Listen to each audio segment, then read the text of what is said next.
Welcome to the show. I'm Michael Buckets, 1023. I'm Old King Cole. and this is Ball Talk.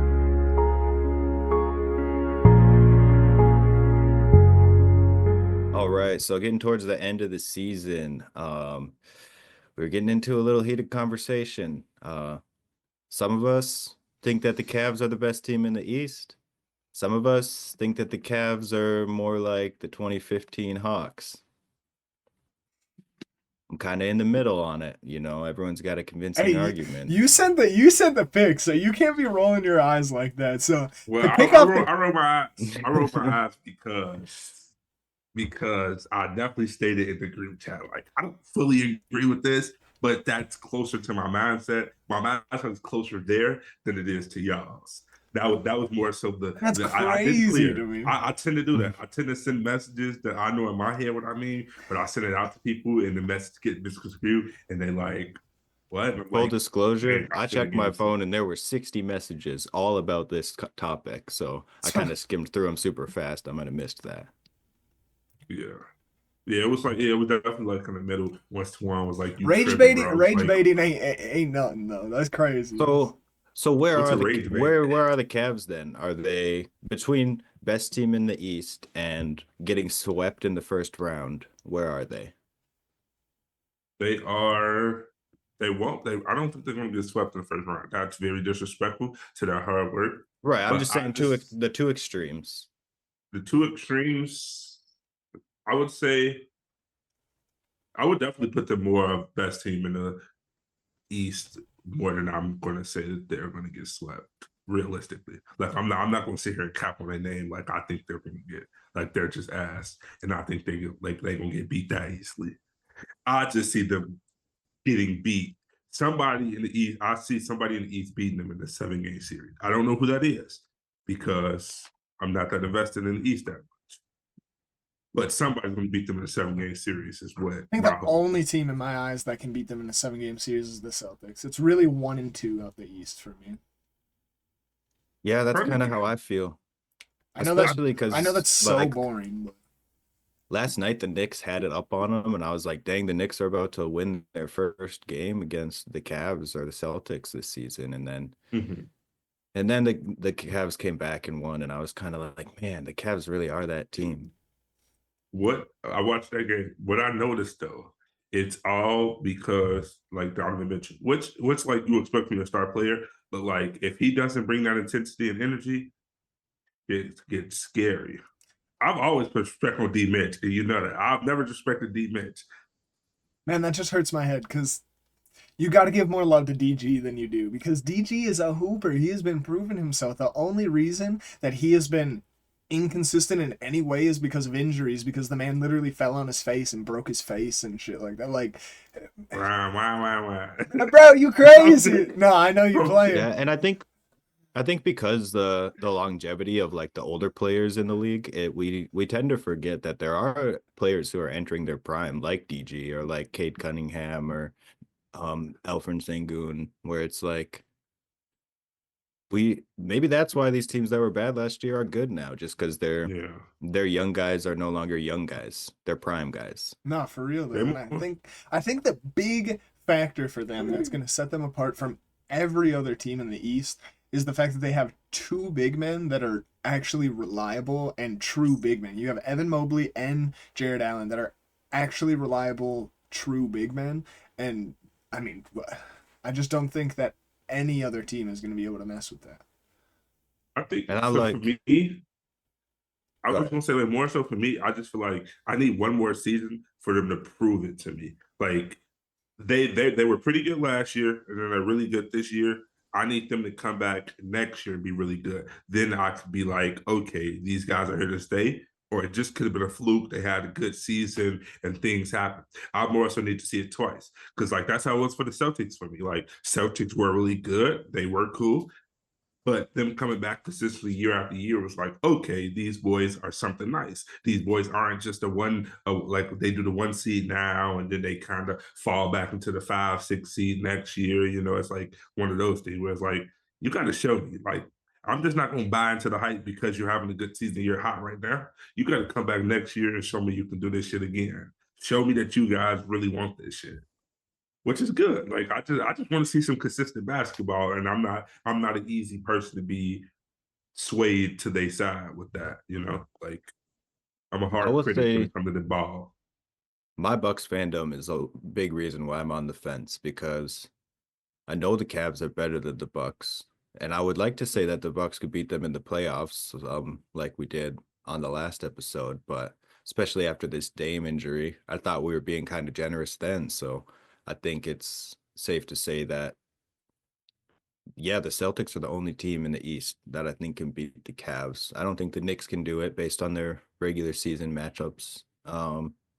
And it would have to be some sort of dark horse team, but I am still caught in the middle because it could be. Like I'm thinking about these other teams. Like, could the Pistons beat the Cavs in a series? Potentially.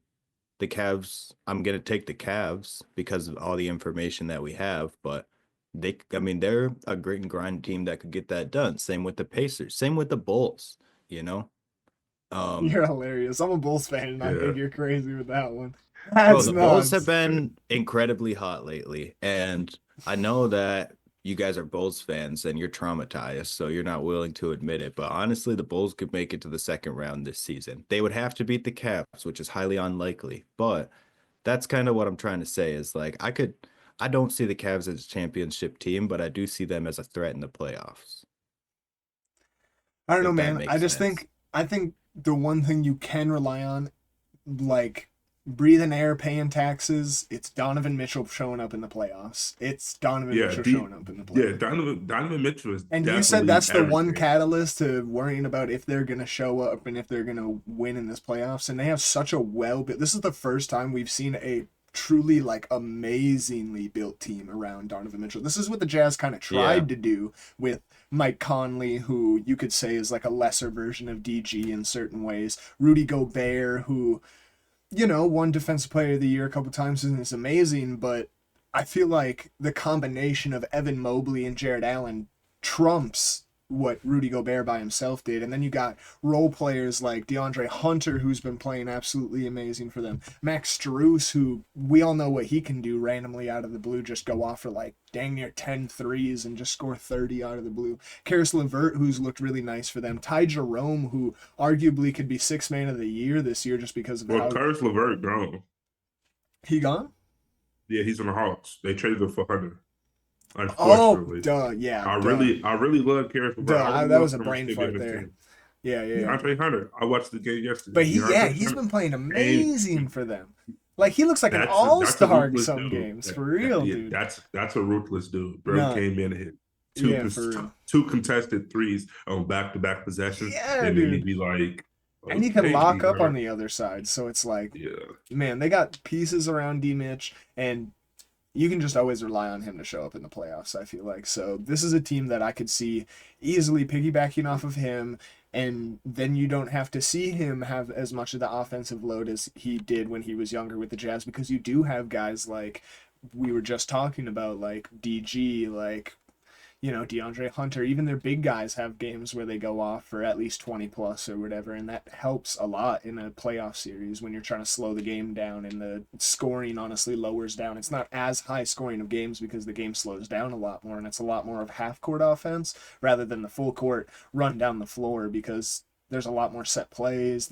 It's so much more. So I don't know, man. This Cavs team, they look prime and set to go on a crazy deep run to me.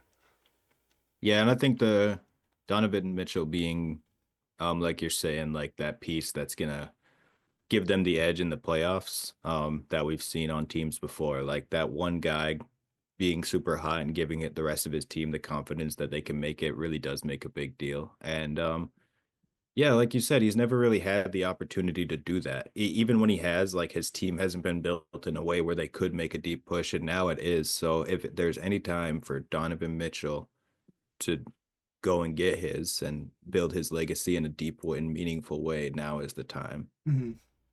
yeah, for sure. I feel like a huge part of the success is banking on him. Just seeing how he was the one who shifted the momentum in yesterday's game. Like he was the one down like in the paint, getting the rebounds, pushing the ball down court, coming down, hitting a transition pull up three. Mm-hmm. Like those are type of possessions that like your star player has to play with. I mean, those are the type of possessions that your star player needs to have in order to like make a huge difference in the playoff, a difference in the playoffs. One note that I saw from the game was just like the switches. The switches on defense was like a huge problem in the game, which they kind of figured out later in the game. But it's like when you want to get against a team like the Celtics or a team like even the Pacers, that like if you don't take advantage of that switch defense, they will make a lot happen with that possession that they given. So it's like those kind of things to be mindful of, which every team has their flaws. So I'm not saying like they're just like asset switching, but like that's just something I noticed in that one game because I wanted to be able to give y'all some type of fact, which is like what I feel and say. They definitely played great. Like I'm not going to discredit that. Like in no way have I ever thought the Cavs are ass and like they're not good. I just don't see them going super. I don't see them making the finals more. So I would say that because I can see them going to the Eastern Conference. I can see them going second round, first round, but finals that's a little kind of iffy for me. That's a little iffy, but it'd be great to see it though for sure. Like I'm not gonna be a bandwagon either. Be like, oh, Cavs, let's go. But Yeah. like it'd be beautiful to see, especially for Donovan Mitchell. Like I've always loved Spider coming in as a rookie. Like I love when rookies come in hot and just like play grown man ball immediately. Yeah, I think I'm right there with you. I want to say conference finals. And yeah, I'm not willing to put them in the finals. And we can kind of switch conversation to the Celtics if you guys want, because the Celtics, I feel like, are still the hottest team in the East despite the standings. I think we've talked about like the fatigue that we've gotten with the Celtics. I think that's a big thing because the Celtics were the best team in the league, and there wasn't like a handful of best teams like there are this year. It was just like the best team in the league, and there wasn't anybody else to compare them to the Mm-hmm. whole season, and then the whole postseason. And then they were the championship still to this day. So we've known that they're like an amazing team, and we talk so highly of them. Then we kind of got that fatigue, and they kind of got that too. And they weren't necessarily competing at 100%, not like they were competing at 50%. They're Even still though they came competing out at a the high gate at the level. start of the season crazy. Right. You guys remember those Jason Yeah, Tatum I was games gonna at the say start of the that, bro. season? It Yeah, was like, whoa, is Jason Tatum about to bro was win Talking about him averaging like being MVP? 35. MVP. Yeah, dude. Bro Because was he was averaging 35. I was coming like, off the narrative of not getting any minutes in the Olympics. Yep. yeah. And yeah, they beat the Knicks right away by like 20 or something. Yeah, it Man, was I wish crazy. I wrote that down, but they like dominated them, and we're like, yep, Celtics are going to win the championship. And then the Cavs had a really good season. The Thunder had a really good season. Jokic had an amazing season, so we kind of focused our focus on that. Then there's a big trades with the Lakers and the Warriors and the Spurs, so we kind of switched our focus to that, and we kind of forgot about the Celtics. But the Celtics now are in playoff mode, and you see that. And I think they've been terrifying this past month or so. Since March 14th, they're 9-1. Um, and they've just been very dominant. They lost last night to the Heat. Otherwise, they'd be 9-0 if we recorded this on Monday. And the Or Heat are 8 on and like a 0. crazy stretch, I think, of like 12 straight or Yeah. something like that right now. So, I think or no, they won I, 6 straight. I'm tripping. That's crazy for me to say, but I think the thing with the Celtics is they're letting the Cavs get the expectation and they're just chilling. I think they're pretty content with not being in the spotlight because like last season it was like Cavs are the best team in the league. Nobody like by far best team in the league. I mean not Cavs, Celtics best team in the league by far. Nobody can touch them. So they were expected to like you guys are the best all around team. Right. There's no question why you guys shouldn't win the finals and go they had to all the that finals. pressure on them. Yeah. But and I think everybody kind of shifted their focus to the Cavs puts all the expectation and the worry on the Cavs organization, whereas the Celtics can just come in and play their brand of basketball and not have to worry. Like I'm sure they have the expectation of being the reigning champs, but everybody is like Cavs crazy. Cavs have the best all around team, hottest hand in the league. So I think the Celtics are definitely taking advantage of that and just kind of playing at their own pace and not letting the stress of trying to live up to the hype be their main focus. And come And I, playoffs, they have the most experience in continuity for sure. You had more to say. Sorry. No. I was basically finished. I was probably gonna say some wrapping up words Well, I was to gonna. let y'all know. I had this written in like the Celtics section for our historical thing, but I'm gonna bring it up now because it um retains to the conversation. But Jason Tatum and Jaylen Brown, since they've been drafted, have never missed the playoffs. They've been there every single time.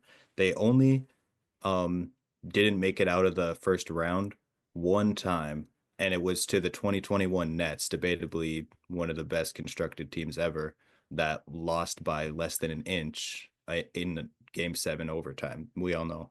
So that's just like you talk about this Celtics team specifically and you look at the rest of the East. No one's even been around that long since they've been making the playoffs every single year. They've made Eastern Conference Finals numerous times. They've been to the finals twice and are still the reigning champs. So all that considered, I think that the Celtics have a very easy path, just like last year, to the finals. The Cavs are going to be their biggest competition, and I don't think that they're going to be as nervous in that Eastern Conference matchup as the Cavs are going to be, because for the Cavs, it's everything. But for the Celtics, it's like, we're going to get this. We're going to get another championship. And if we don't, we're going to be back here next year anyways. You know? Yeah, I think the Celtics are the easy favorite coming out of the East, even not being the number one out of the standings in the regular season, just because, like everything that you guys have said, not only their experience, their continuity, they've just kept on leveling up, like Derek White and Peyton Pritchard just low key becoming like starting guards off of the bench for them. PP. Yeah, just becoming amazing for them. They have Luke Cornett playing crazy amazing for them whenever KP's out. Like Jaylen Brown and JT forever gonna just be amazing because like you said, they've just made the playoffs every single year and only not made it out of the first round once to arguably one of the more better created teams in all of history that just fizzled out for all the reasons that we already know. But it's like, man, like, and like you said, like they're dodging all of the worry of being the first seed. Like they don't have to. Like I think They don't have the that's pressure. yeah, I think that's the best point of it all. Like they, because coming into the playoffs last year, they had that target on their back. They were the number one seed. They were the best coming out of the East. Like you said, they had all the pressure of, oh my gosh, they have to win the playoffs every single series and then win the finals once they make it because they have this super constructed team that we all thought about and whatnot. And getting Drew Holiday was like that final piece and all this, that, and the other. And they handled it well, and now, like you said, they get to dodge all of that, let the Cavs take all of that on, and just come in, play their brand of basketball, and just dominate every single series. Yeah. And like you guys have said, I don't see a single team actually competing with them on a high level in a 7-game series except for the Cavs. That's the only team that I see actually giving them like true worry. I see a couple teams like maybe the Knicks taking 2 games, or if they match up against the Bucks, maybe taking 2 games. But to be completely honest, I don't see any of those teams going to 7 with them besides the Cavs. That's the only team that I could see bringing them to 7. If you're going to beat this Celtics team in a 7-game series, every single player has to be at the top of their game, and the coaching has to be immaculate. That's another thing too. Everybody gonna be on the same page because the Celtics have Yeah. just amazing like coaching staff, from the head coach to the assistant to like literally every single part of even that the system. GM. Yes, Even the GM can get out there and coach if he wants. literally because he did. Yeah. Like Yeah. So like, if the Celtics don't make it to the finals, credit will be due to the coach of the winning team. mhm. And of Yeah, course for there will sure. be an Eastern Conference Finals MVP or whoever did the best in a series if they don't make it to there. But it's like that person did their best, but they couldn't have done it without the coaching because of what you just said. The Celtics are so well built, not just their players, but their staff, that it's like this is a very smart team. They're going to come at this very strategically. They've got all the plans in their pocket, and you're going to have to outsmart that, which is going to be incredibly difficult. Mhm. So many That's why I different. think it was a. That's I was gonna say. That's why I think it's a good thing that they brought up Brad Stevens, because instead of Brad Stevens having to build a team, he has to build. Well, I guess he did. I guess you can kind of say this team. What word am I looking for? he constructed the whole team more than having to construct just the players. You Like the know, offense and the defense. yes, Yeah. like he played, but like he put thought into the coaches that he's bringing in. Mhm. He's treating the coaches as if they're his players, and then the coaches are treating the players as players. It's like that's kind of the point I was making of like No, yeah, it was he a picked perfect he system picked for great him. coaches because he handpicked those guys to be the best team that he could assemble so that they can help build the real players on the court team and make them the best team to be possible reckoned with. Like I feel like it's hard to play ball with the Celtics when they're like really in playoff mode because they're going to outshoot you so many times and somebody's going to hit. Mm-hmm. They have Yeah. so many guys shooting threes. Somebody is going to get hot. Mm-hmm. And once he get hot, that's going to rub off on somebody else. And that's going to go to somebody else. It's just like they shooting so many threes and so many shots. It's kind of hard to keep up with them. Like you literally, I feel like you have to win the rebound battle with the Celtics to beat them, truthfully. Like you got to shoot more threes and get more of their missed shots because they're putting up, like they got Derek White shooting 10 threes a game. You got Yeah, Peyton they Pritchard shooting about 2 or broke the 3. Or record for 3-pointers in a game this year. Yeah, I think that was like one of the first games of the season too, like we were Yeah. talking about when they were going on that tear, and it was like, all right, like the Celtics are on one this year. it's a crazy brand of basketball to be playing. Yeah. I remember I went on 2K in my career with my Bucks and tried to break it because I was so mad because the Bucks had it before the Celtics took it from them. But it's okay. Yeah, and stats to back up what you said too, Twana. Like literally, they are first in the league, and not only 3-pointers made, but 3-pointers attempted. They put up those shots because they have shooters from How many are they 1 averaging? through 10. So they're averaging 48 a game, I knew it was like 50. and they like make 18 of them. bro, they shooting. Oh my goodness. And they're eighth in that's percentage. That's about 37%. Like, bro, that's So as a crazy that team, they they're put up shooting that about many league threes. average. Yeah. Like that's a crazy amount of threes. And it's like, and when they hitting, they just gonna bury you with the motherfuckers. Yeah, it's crazy. They gonna bury you with threes. And like it sucks. And that's why nobody else in the East has that, honestly. yeah, and it's like you're gonna want to double somebody like at that 3-point. Like everybody can shoot, and there's always somebody left open, if that makes sense. You know, you got Peyton Pritchard shooting. You're going to want to get 2 guys in his face if he's wide open. You send the 2 guys. You got Al Horford. Al Horford has shown he can hit those clutch shots. He's so old, and he's still made himself to be such a good like vet and like role player. Actually, it's crazy to me. Bro done hit his second prime, if not his best like prime. Third. He's Yeah. legit on his White is like old man Bron shit. Literally. Like the multiple primes is crazy. Yeah. Yeah. Yeah, it's that's gonna be a huge piece for their postseason for sure. Yeah. Seeing Al Horford hit those clutch threes in the corner be like, oh, every time that too. stings. Every That time stings with in that the goofy playoffs, ass, bro. weird ass jump shot, dude. Yeah, Yeah, big ol' he splicket. and literally like the net jumping up and shit. Yeah, it's crazy. Kind of switching over to the West. There's really only one clear team over there, not really two. Just the Thunder. Yeah, it's the clear number 1 for sure. Yeah. Yeah, the Thunder are 64-12 right now, as of April 3rd. Outrageous. And they have 6 more games, which means they have a chance to win out and be the 3rd team in history to win 70 games in a season. Do you think they actually go for it, or do you think they just kind of lean off the gas pedal a little bit? Because I personally don't think they go for it. They shouldn't go for it. But I want it to happen as a fan. I'd also love to agree. see it. Yeah. But there's like give and take. They shouldn't. They do. They have to play the Lakers back to back, which is going to be tough. They play the Suns, I think. Dang, the Suns still ain't even in the playoffs. That's tough. So maybe that's not important to the conversation. Oh, is that sad? But yeah, it's I don't think they're gonna go for it. I also don't think we leave it in the off season. Yeah, you is too.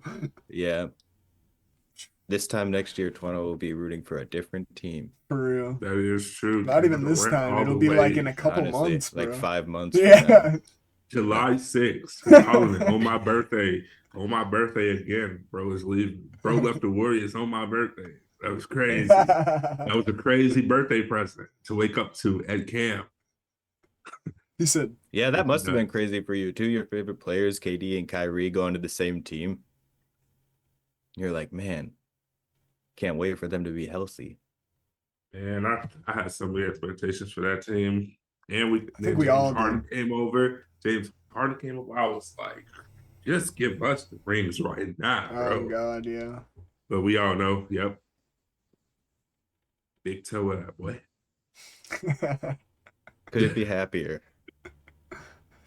Shit type shit. Nah, it's good that Giannis got his ring for sure. Like at least got one of those rings just because like I always like for superstar players to get that ring to kind of get it solidified in Especially their for like Milwaukee because it did such a good thing for basketball where like No, you see yeah. guys nowadays not really care so much about being in a big market because of what Giannis did for the NBA. Like Anthony exactly. Edwards So, seems very comfortable being in Minnesota. Like he's talked so many times about how it's quiet there and he's Right. chill just being in Minnesota and just like hanging out there and whatnot. So like Nobody thinks Jokic is leaving. right, yeah, and he's in Denver. Like nobody's ever Nobody been like, thought "Oh yeah, I Luca want was to gonna stay in leave. Denver." Right. Like, Yeah. was not like supposed to obviously the leave. truth of the matter is Luca's a Laker now, but you're right. Luca wasn't supposed to leave. He No, was supposed to 100%.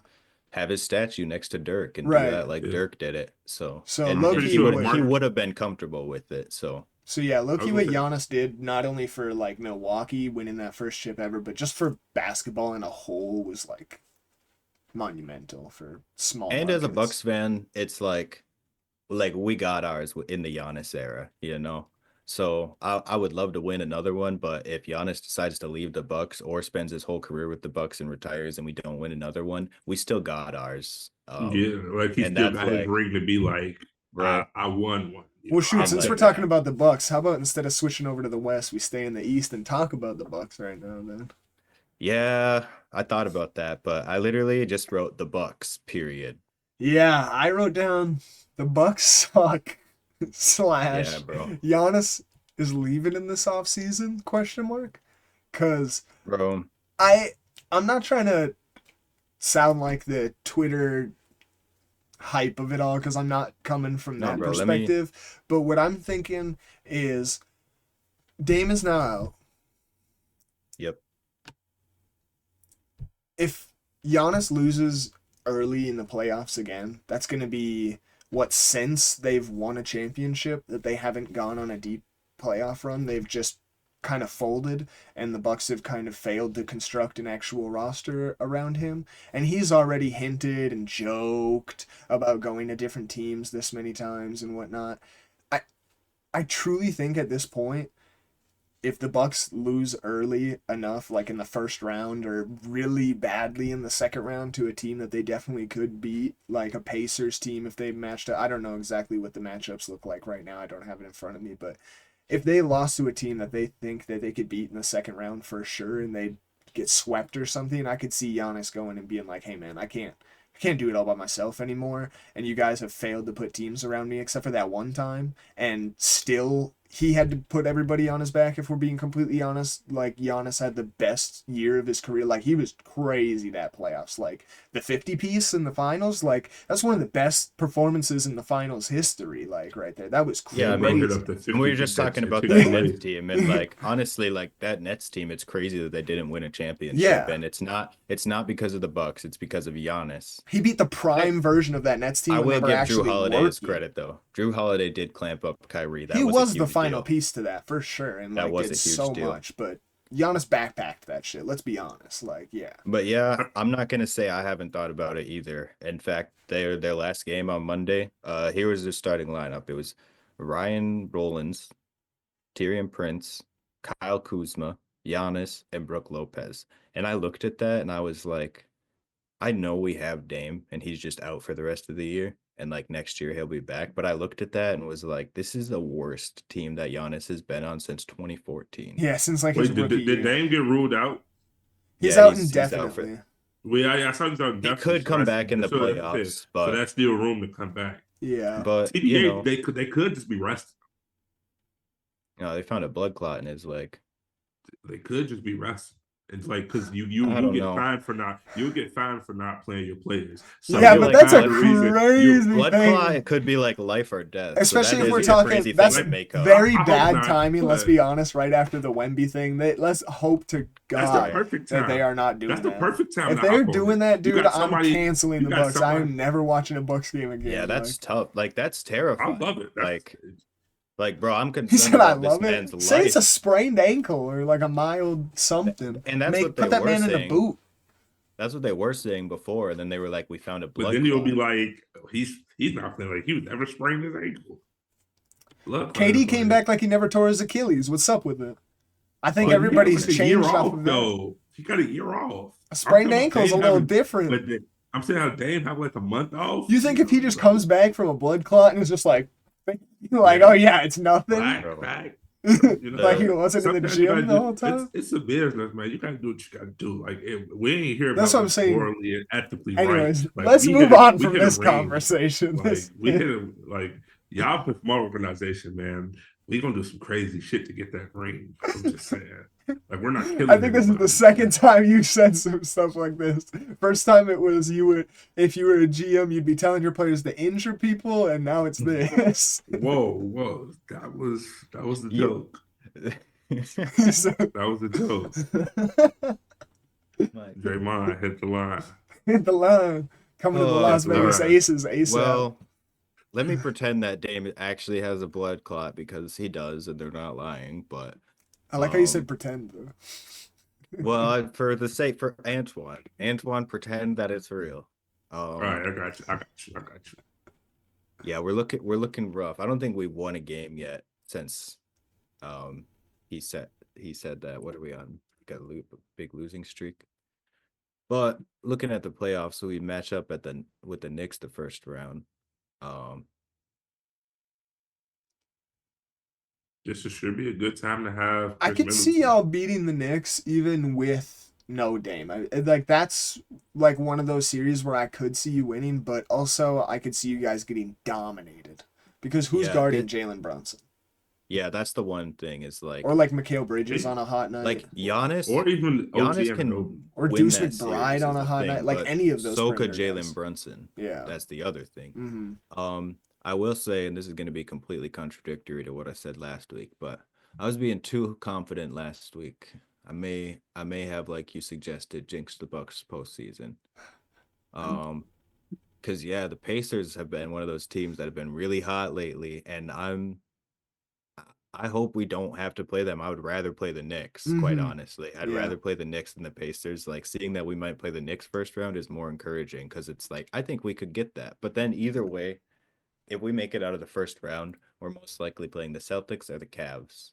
And at that point, that's going to be as far as the Bucks can make it, especially if there's not a healthy Dame. And if Dame comes back, it's still like it's shaky. It's Yeah, shaky. it is And very it's shaky, and it's tough.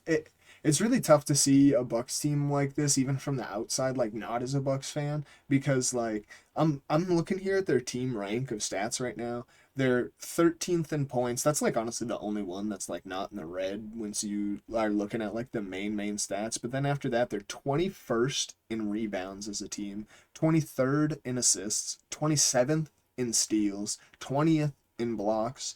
They're just not really doing it a amazingly. good I mean, team. they They're not a are. good team. They have a couple in the green. They're first in field goal, or not first. They're fifth in field goal percentage, and they're first in 3-point percentage. But they're 18th in 3-point attempts, so they don't really take as many threes as like. I mean, the Celtics are taking like 12 more threes a game than the Bucks are, Yeah. and like that just accumulates to more points. I mean, And we also, as a franchise, need to start thinking about the future. We don't have any draft picks. We don't have any young players that we think are going to be superstars.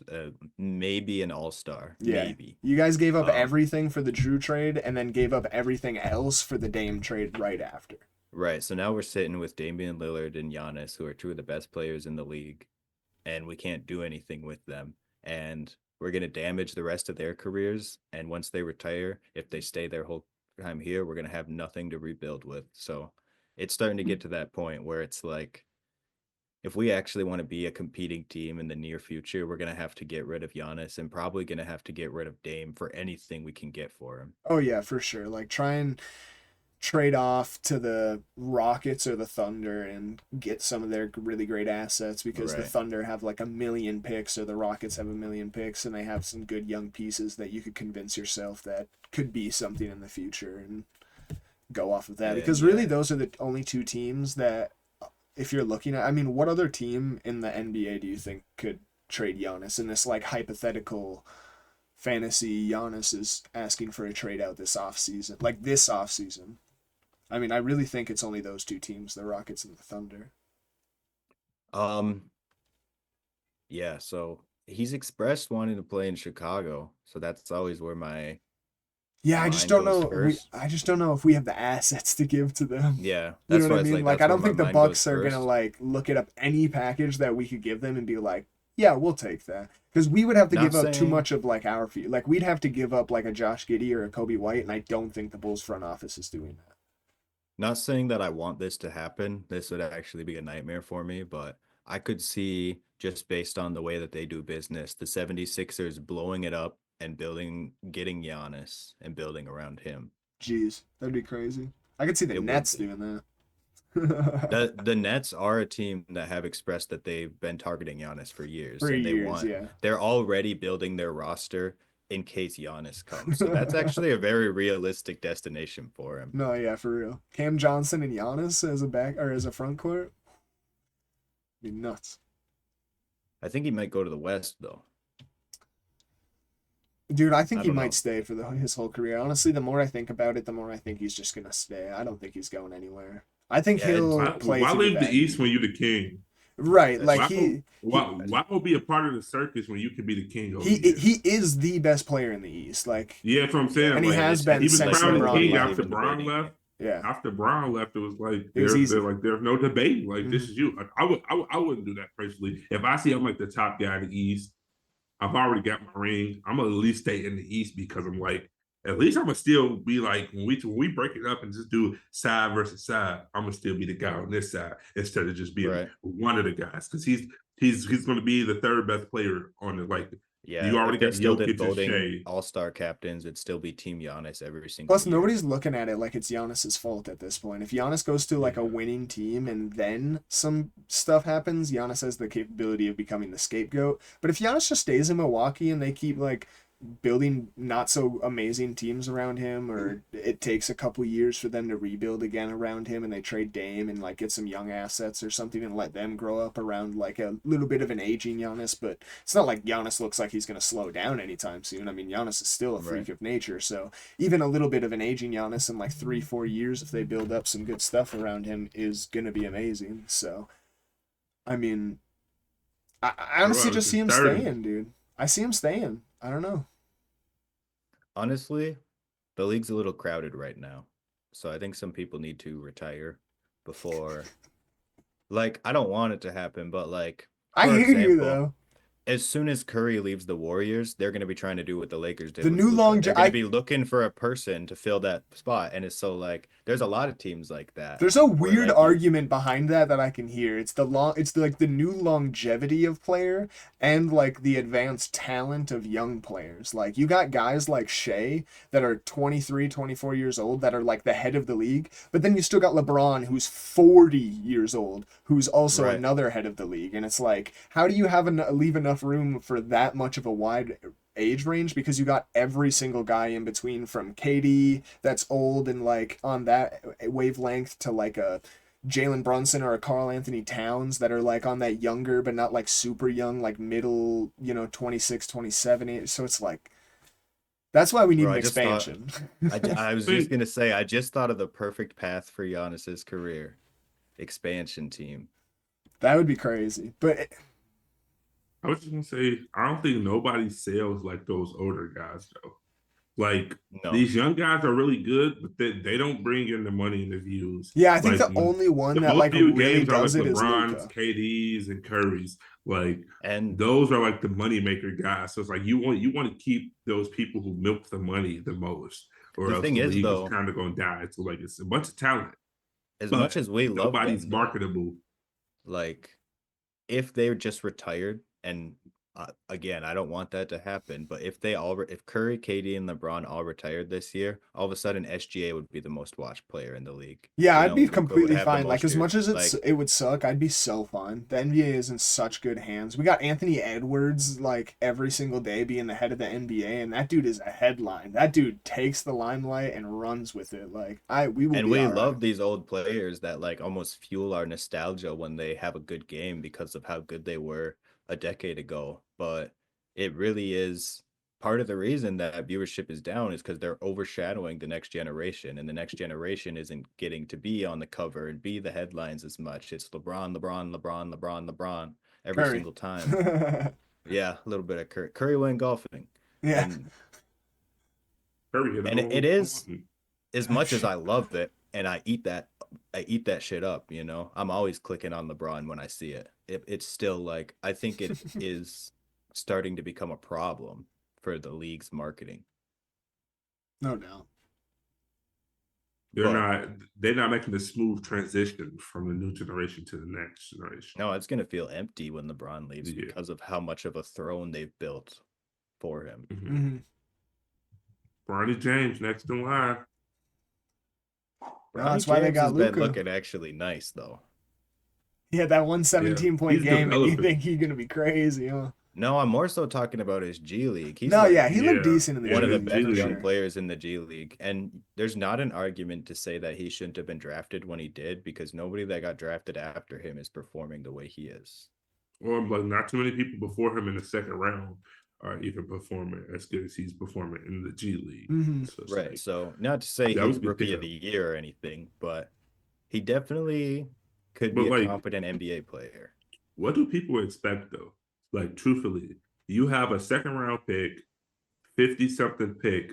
Are you not picking your son up? Or are you not telling your team to pick up your son with a second round pick? Like, the odds of a second round pick turning to a superstar are very, very low. We've seen it happen, but it's not a common thing. So it's like, if I have the 56 pick, 53rd pick, wherever he got picked up, I'm picking up my son too. Like, I don't see why people's giving LeBron shit. Like, you got your son into the league. No, yeah. You act like he wasted like a Honestly, 13th pick or something. Like, bro wasted a second round pick. Not even wasted. Like, bro used a second round Plus, pick we're to acting pick like his son up. Bronny was like some just like terrible prospect that was like absolutely garbage, and like it was like his Yeah. fault that like he didn't have crazy college stats. Like I feel like people forget like what Bronny actually literally went through right before going into Yeah, college. Like that kid, literally. the So kid it's had a like, heart attack. Like thought he wasn't right. Think ever gonna about play basketball ever again, and then came back and actually played some college hoops and had some decent ass moments. And he actually yeah, looks like a show decent. glimpses. Like if there's one thing we can all say about Bronny, if we actually sit down and we're honest about it, his offensive game might never come. It also might because he has some flashes. But he's going to be a perimeter lockdown one day. Like he's going to lock people up. He's Oh, got for crazy sure. athleticism. He knows how to read a passing lane. He knows how to jump and like time that shit. He got crazy blocks already in his He's career. like the smartest young player that we might have ever seen. Right, so he's gonna I think he should have develop waited an to a extra good role. year. I was I gonna say that agree, but I think because it you was think He about, should more have. to the trying to play with his dad as soon as possible because who knows how yeah, long LeBron's actually gonna play for. But I agree. I If never if if thought he could about have that actually. put the goggles on and looked into the future and saw that the Lakers were about to get Luka and it was about to make LeBron want to play maybe like 5 more years, who knows? He probably would have waited another year and let himself actually progress a little more. But I don't know. Yeah, I Or think he should maybe have they were waited an looking at extra the draft year. classes too. They were like, Bronny's got a better chance in this draft class than he is going to have in next year's draft that's class. true enough too, honestly. But I feel like he would have had a chance to develop, and I feel like he probably would have had a better chance of getting a better draft. Like, yeah, it's cool to 100%. play with your dad, but he could have been the first player to play against his dad also had he had like a better I don't draft think that stock. was ever going to happen. I think the Lakers Maybe would have that's made a part of it trade too, to though. make it like to pick Maybe him up. that's part of it is that if he would have developed another year and like right now was going off in March Madness, then people would be like, I don't know if I'm going to let the Lakers have Bronny. That's true. And then it would have Yeah, been like you a know. big politics thing. Maybe Bronny Well, goes first round. The Lakers don't have a pick because yeah, they that's had what I was nothing thinking. for Luka. That's what I was thinking more so Yeah, like could bro like his career probably could went on a whole different trajectory had he it's actually maybe way waited more an extra political than I year. thought. Like, like who knows? Like he could have had a breakout year, been in the gym, been in the lab. got so much better. USC could have did some huge things this year. Another year to develop is never a bad thing, But especially given like he didn't have too many college highlights. So it's I like, think where the hate comes from, though, and this is going to get into the Stephen A. Smith conversation, is that LeBron had said he was like, I was watching whatever game last night, and I swear Bronny is better than some of these NBA players. Yeah, I forgot about that. But that, man, bro in the I league. understand the hate. Who He was he said it. talking about? Hold on, I understand the I'm not hate, saying like y'all but said like it.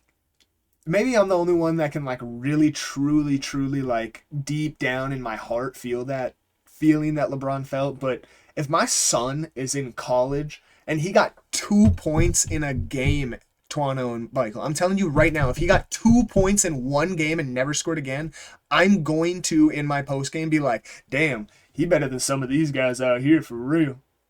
Cause I gotta hype my man's up. Like, come on, that's your kid, bro. I understand it's Well, I'm nepotism not and this, saying that, and the wrong, other, but that's his but kid, bro. He gotta back him up and you gotta hype his kid up. Like, what is he gonna do? Be like, man, my son need to work on some shit for real. Like, come on, No, that's I'm not even tough. trying to You argue can't do but that, bro. that's what Stephen A. Smith said, though, that made Braun approach him courtside. Was like Stephen A. Smith was like, look, why was This is LeBron all your lying about fault his and this, that, son? and the other. Yeah, yeah. He was like coming at him as like a father for real, and that's the problem. Like, it's like, man, there ain't no Yeah. reason to Yeah, do when that. he was like, I'm pleading to you as a father, Yeah. stop the bullshit. And it's like, it's like you can't do that, Brian. Like everybody else's son is on TV getting criticized left and right just because you're in the league and you're LeBron James. Like he has the right, but it's like nobody else has their dad coming to Stephen A. Smith like, hey, stop talking about my son. well, it's Like, because he said he's a bad father. Yeah, he was oh coming well, at I him. don't know about that. Yeah, he was Yeah, coming I at bad him mean, father about is like his. he crazy. didn't Yeah, say LeBron that. is a bad father, but But he he was like, implied it yeah, because he was he was definitely like, implying. as a father, LeBron needs to stop doing what he's doing with Bronny and stop the Yeah, no, circus or whatever. I yeah, don't remember his exact Yeah, he words, was but like, he all that's of was. this crazy to drama say. and whatnot is your fault, and like it's your fault that you're bringing your son all of this like pressure Yeah, and this, that's that, and the crazy. other, and da, da, da. And it's like, all right, dude, like you're bringing a Yeah, whole yeah, different conversation into this. You can, and that yeah. was the thing. It was like, That's yeah, you crazy. can criticize and say that my son is not playing well or this, that, or the other, but the instant you talk about like family shit, all right, keep my When you son's say name out your like mouth. I'm ruining his life, Yeah, it's like, all yeah, right, pipe it down. You're a But then basketball analyst, you're not yeah. Dr. in You're Phil. not a Stephen A's therapist. response, Yeah. You don't he know had me. said like he's like LeBron has my number. Like he's got or his agent has my number. He knows how to contact me. If he had something to say, I don't know why he didn't reach out to me. And I do agree with that. I think it was like an emotional, he saw Stephen A. Smith. He said, you know what, I'm gonna go address this right now. And I think that might have been inappropriate in from like a business standpoint, doing that in a setting that he knows it's going to go viral and become a thing that like Stephen A. Smith, he was almost forced to talk about it, although he did beat the shit out of it. He loved to talk about it. He talked about it for Yeah, like a week. forced to talk about it. Yeah, he was going on, But like Brown Well, you said, got to a make Taylor that Swift money tour. he wasn't because forced to talk about it that's to the money for extent Stephen A. it Smith. was, but he was in a sense forced to address it at least because of all the viral clips. And be like, what did 100%. LeBron say to Stephen A? And so for that reason, I think he was right in saying LeBron should have just reached out to him. But I But also, to comment that, I kind of agree with what some other people have said about, like, I feel like that's a serious enough topic that you don't just, like, text somebody, like, hey, like, please don't. Like, that's some, like, face to face shit. You know what I mean? that's Like, valid. you know what I mean? That's some shit you, like, say to somebody's face so then they realize the sincerity and, like, the serious. You're not just like, hey, don't come at me as a dad, please, on the TV show.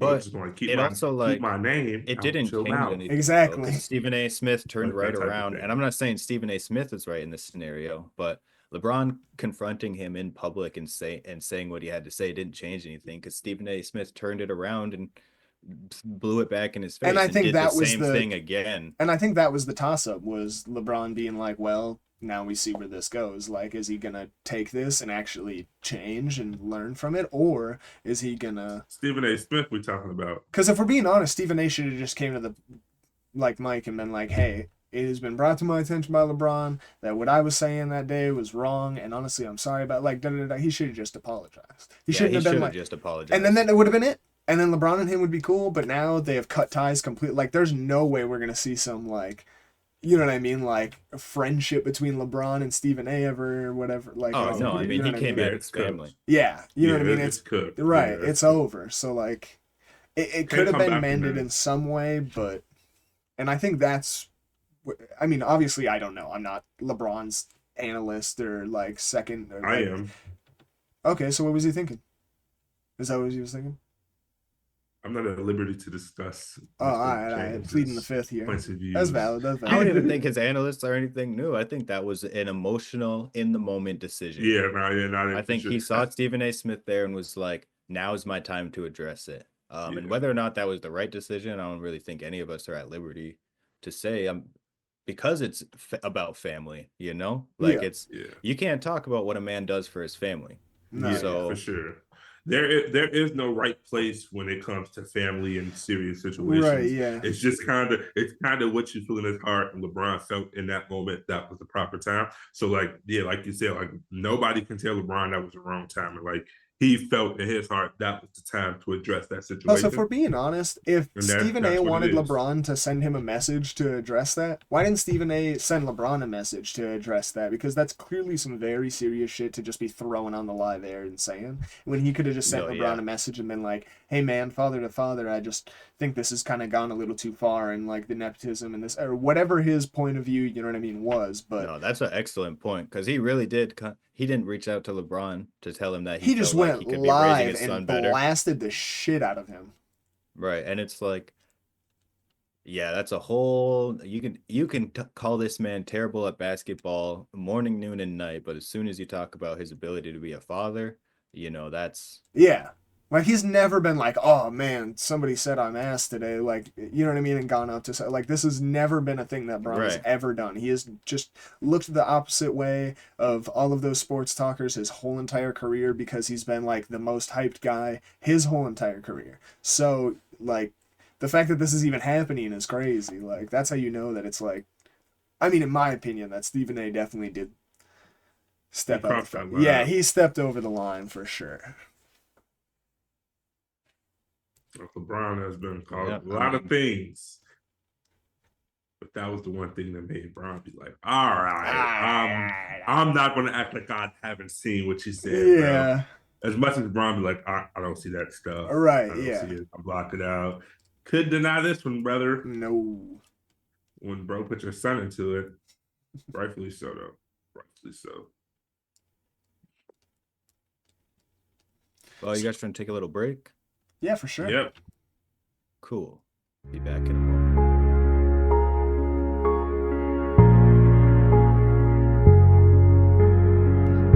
Kicking back into it, a couple more things we wanted to get into before we continue our historical series, which we're going to be doing the Atlantic today, by the way. But we wanted to talk about that Wolves Nuggets battle that happened the other night, where I think it went into double overtime, and Jokic put up his 61 10 10, which is crazy that he did that in the same season where he got the 30-20-20. Yeah, this man, Um, and it's crazy to also think that he might not win MVP this year about it. right, and like Like, that, I wouldn't be mad. Like yeah, I wouldn't be mad if he won because it's so split. It's like such a close battle not for that real though. but if he didn't win, it would be totally reasonable because SGA is also having one of the best offensive seasons we ever seen. Mm-hmm. Um, it's just that Jokic makes his team better in an undeniable way and is also one of the best offensive players we've ever seen. Yeah, yeah. Anthony I mean, Edwards went out for 34, 10 rebounds, and 8 assists, which was like they were out there dueling for sure. and that was one Yeah, of those love to see games him in his where comfort zone. I know that you're gonna want to bring up this point, Michael, but this is one of those games where it was like, okay, the Timberwolves are finding out a system with Julius Randle, and Yeah, this could be a playoff team actually. Like this could, I mean, obviously they are a playoff team. We're late enough in the season to kind of tell who the playoff stamps are, but they could be a playoff run team like out west, which is even harder. Like they have a really well built team, honestly, around Anthony Edwards, and it's really all just about putting the pieces together and actually making it work now. I mean, Rudy Gobert is a defensive player of the year multiple times. We've seen Mike Conley and the effect that he has on an offense, either scoring the ball randomly in clutch moments or playmaking and actually facilitating an offense. I mean, Jaden McDaniels and his jump throughout this year has been absolutely fantastic to watch. I mean, I For think sure. this Timberwolves team really could make a decent push if they keep playing like this into the playoffs. Yeah, they're 12-13 of their last 15 games, so they're one of those teams that's been picking it up for the playoffs. And it's exciting because I was excited for the Timberwolves before the season started just because of the way that they were in the playoffs last year. And of course, the trade happened, which was disappointing. But now that we see Julius Randle kind of fitting in the system, I think I like both new versions of the Knicks and the Timberwolves. Specifically the Knicks, obviously, but it's nice to see the Timberwolves, like you said, Julius Randle fitting in. Anthony Edwards is getting comfortable in that new system. Mm-hmm. I think it was that game you said Julius Randle had 19 points, 6 rebounds, or he's averaging. Yeah, he's averaging that over the last 15 in the same Okay, stretch okay, that you said they've been 12 and 13. This game, he had 26 points, 9 boards, and 7 assists. So this is one of okay. those games where it was kind of an outlier where it was like, okay, yeah, like these guys Yeah, could Yeah, be but a bro. 1 and 2 punch. yeah, so they're definitely getting it. So that's been nice to see. Mm-hmm. Um, they got into a little scruffle with the Pistons. I didn't catch all that. Yeah, that was a bit crazy. They had a bunch of ejections. Isaiah Stewart was going in, of course, doing Isaiah Yeah. Stewart stuff. Cade was even pulling up and showing that he's not scared to kind of get in the middle of it, being like the number one star, which I'm not going to lie. I mean, as much as like we obviously want to stray away from these guys like actually fighting each other and stuff like that, like they were back in the 70s and 80s, it was a good moment to see the actual like star of the team, the number one guy, like kind of get in there and show that he's like willing to be chippy as well. You know what I mean? He's not just going to walk away. Like, and I'm not trying to throw names out there and hate, but I definitely am going to throw a name out there and kind of in a sense maybe look like a hater. But LeBron, every time like something like that happens, where's LeBron going? He's going right to the bench. He's chilling. You know what I mean? LeBron ain't getting into none of He's that. Which, grabbing that towel as you know what I mean? always. Like, which I respect, but it's nice to see your number one guy get in there and back up his role players and his guys because it just shows that he actually does ride for his guys and he's got that grit and grind mentality all the way from the number one guy down to the number 15 guy. So as much as like I said, we want to stray away from stuff like this, I kind of like to see Kane getting in this middle of it. And Bro, Isaiah I Stewart's a don't know. problem. you think so? I'm looking for Yeah, another man, Rondo CP3 fight. he's That like, was man. He's a little bit grit and grindy, but I He's mean, a rabble rouser. bro, he's he's an he's a good player instigator. though. Yeah, Well, yeah, he's I'm not good. trying to say that, but like his off the court and his temperament, it's like Draymond but worse. Like he straight up went in outside the locker room and hunted some dude down and punched him in the back of the head last year. You remember that? Like that dude's nuts. I don't know. And so I I feel guess, like his off the court conduct and his temperament outweighs his value to the team. You think That's so? what I think. Yes, I think he's a very expendable player. You especially have when you think about, he's nothing crazy for them. Like he's a good player. He's a solid player, but like there will be somebody else that can come and do what Isaiah Stewart does. It'll be hard to get another And he Cade. does get a big bag. I will admit that. For the That's what bag I'm that saying. he's getting, yeah. He's a good player for sure. Like I'm not down that, but he's not nothing exceptional. He's not out of this world to the point where it's like you would put up with Cade if Cade was doing that because you know what Cade brings to the team. But right, Isaiah Stewart, it's like it's there really a there's at liability least too. 50. Yeah, there's at least 15 players that could come in and do what Isaiah Stewart is doing right now. You know, And it's when you not like he's consider like that, averaging like, 15 rebounds and 5 blocks. It's like he's putting up solid numbers. He's solid, but he's not great. You know, that's why I say it kind of outweighs it, where it's like you're not too much of a difference maker for us, but you still have an impact on us winning. You know, Mm-hmm. like he's not better than Jalen Duren. You know, like No. that type of thing. well, and you can when you consider that like the Bucks are facing a lawsuit right now because Patrick Beverly threw a basketball at a fan, what could Isaiah Stewart like? That's just you think about those things and you think, what might he do if he gets mad about a situation, especially when it's as important as a playoff situation, which we haven't seen him in before? Might he overreact in that sort of way where he might accidentally or on purpose out of anger, which you could consider accidentally, hurt somebody for real. And that could end up being bad for whoever gets hurt, of course, but also bad for the Pistons to face those lawsuits. And that's something I've kind of thought about him specifically for a little bit now, because I feel like I'm not trying to say that he's like doing it on purpose necessarily, but he Mhm. clearly does, like Antoine said, have a temperament problem that he needs to get under control, because it gets his team in a lot of bad situations where Cade wouldn't have had to go out there and support this role player if he wasn't putting up a fight in the first place, you know? Mhm. But I did see he got banned from a pizza place in Minneapolis. That's hilarious. And Parkway Pizza said Isaiah Stewart is no longer welcome at our pizza place. Amen. Who's That in happens. pizza in Minneapolis, bro? That's kind of what I was thinking too, but I wasn't gonna say it. I mean, anybody who's in Oh, Minneapolis and is hungry and wants I mean, I'm sure pizza. there's like 30 other pizza spots in Minneapolis, so. yeah, it's like, whoa, Minneapolis pizza. I'm missing Yeah, out. nobody's like, damn, I gotta get that Minnesota pizza though.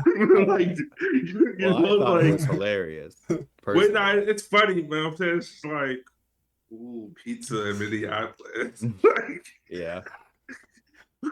whoever said let's get some pizza in Minneapolis, unless you live Everybody, in yeah, I was Minneapolis gonna and say want some everybody that pizza. lives there, but yeah, You know what nobody. I'm saying? Like, if you live in Minneapolis and want pizza, but like, if you're an NBA player, they're like, oh, we got to get some of that Minneapolis pizza. you know, like, That shit dudes want to crazy try out pizza. That's here. true.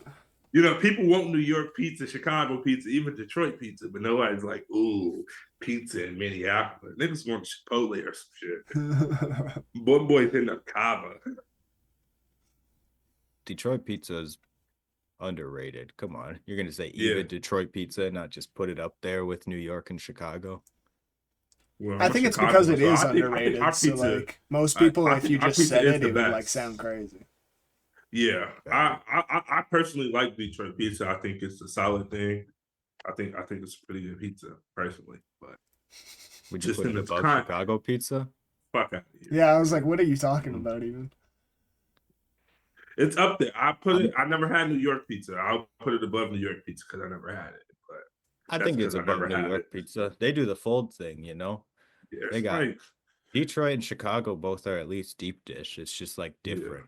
And yeah, yeah, I it's would different agree dishes. Chicago's better, but I've heard people say different, so I don't know if it's by a landslide.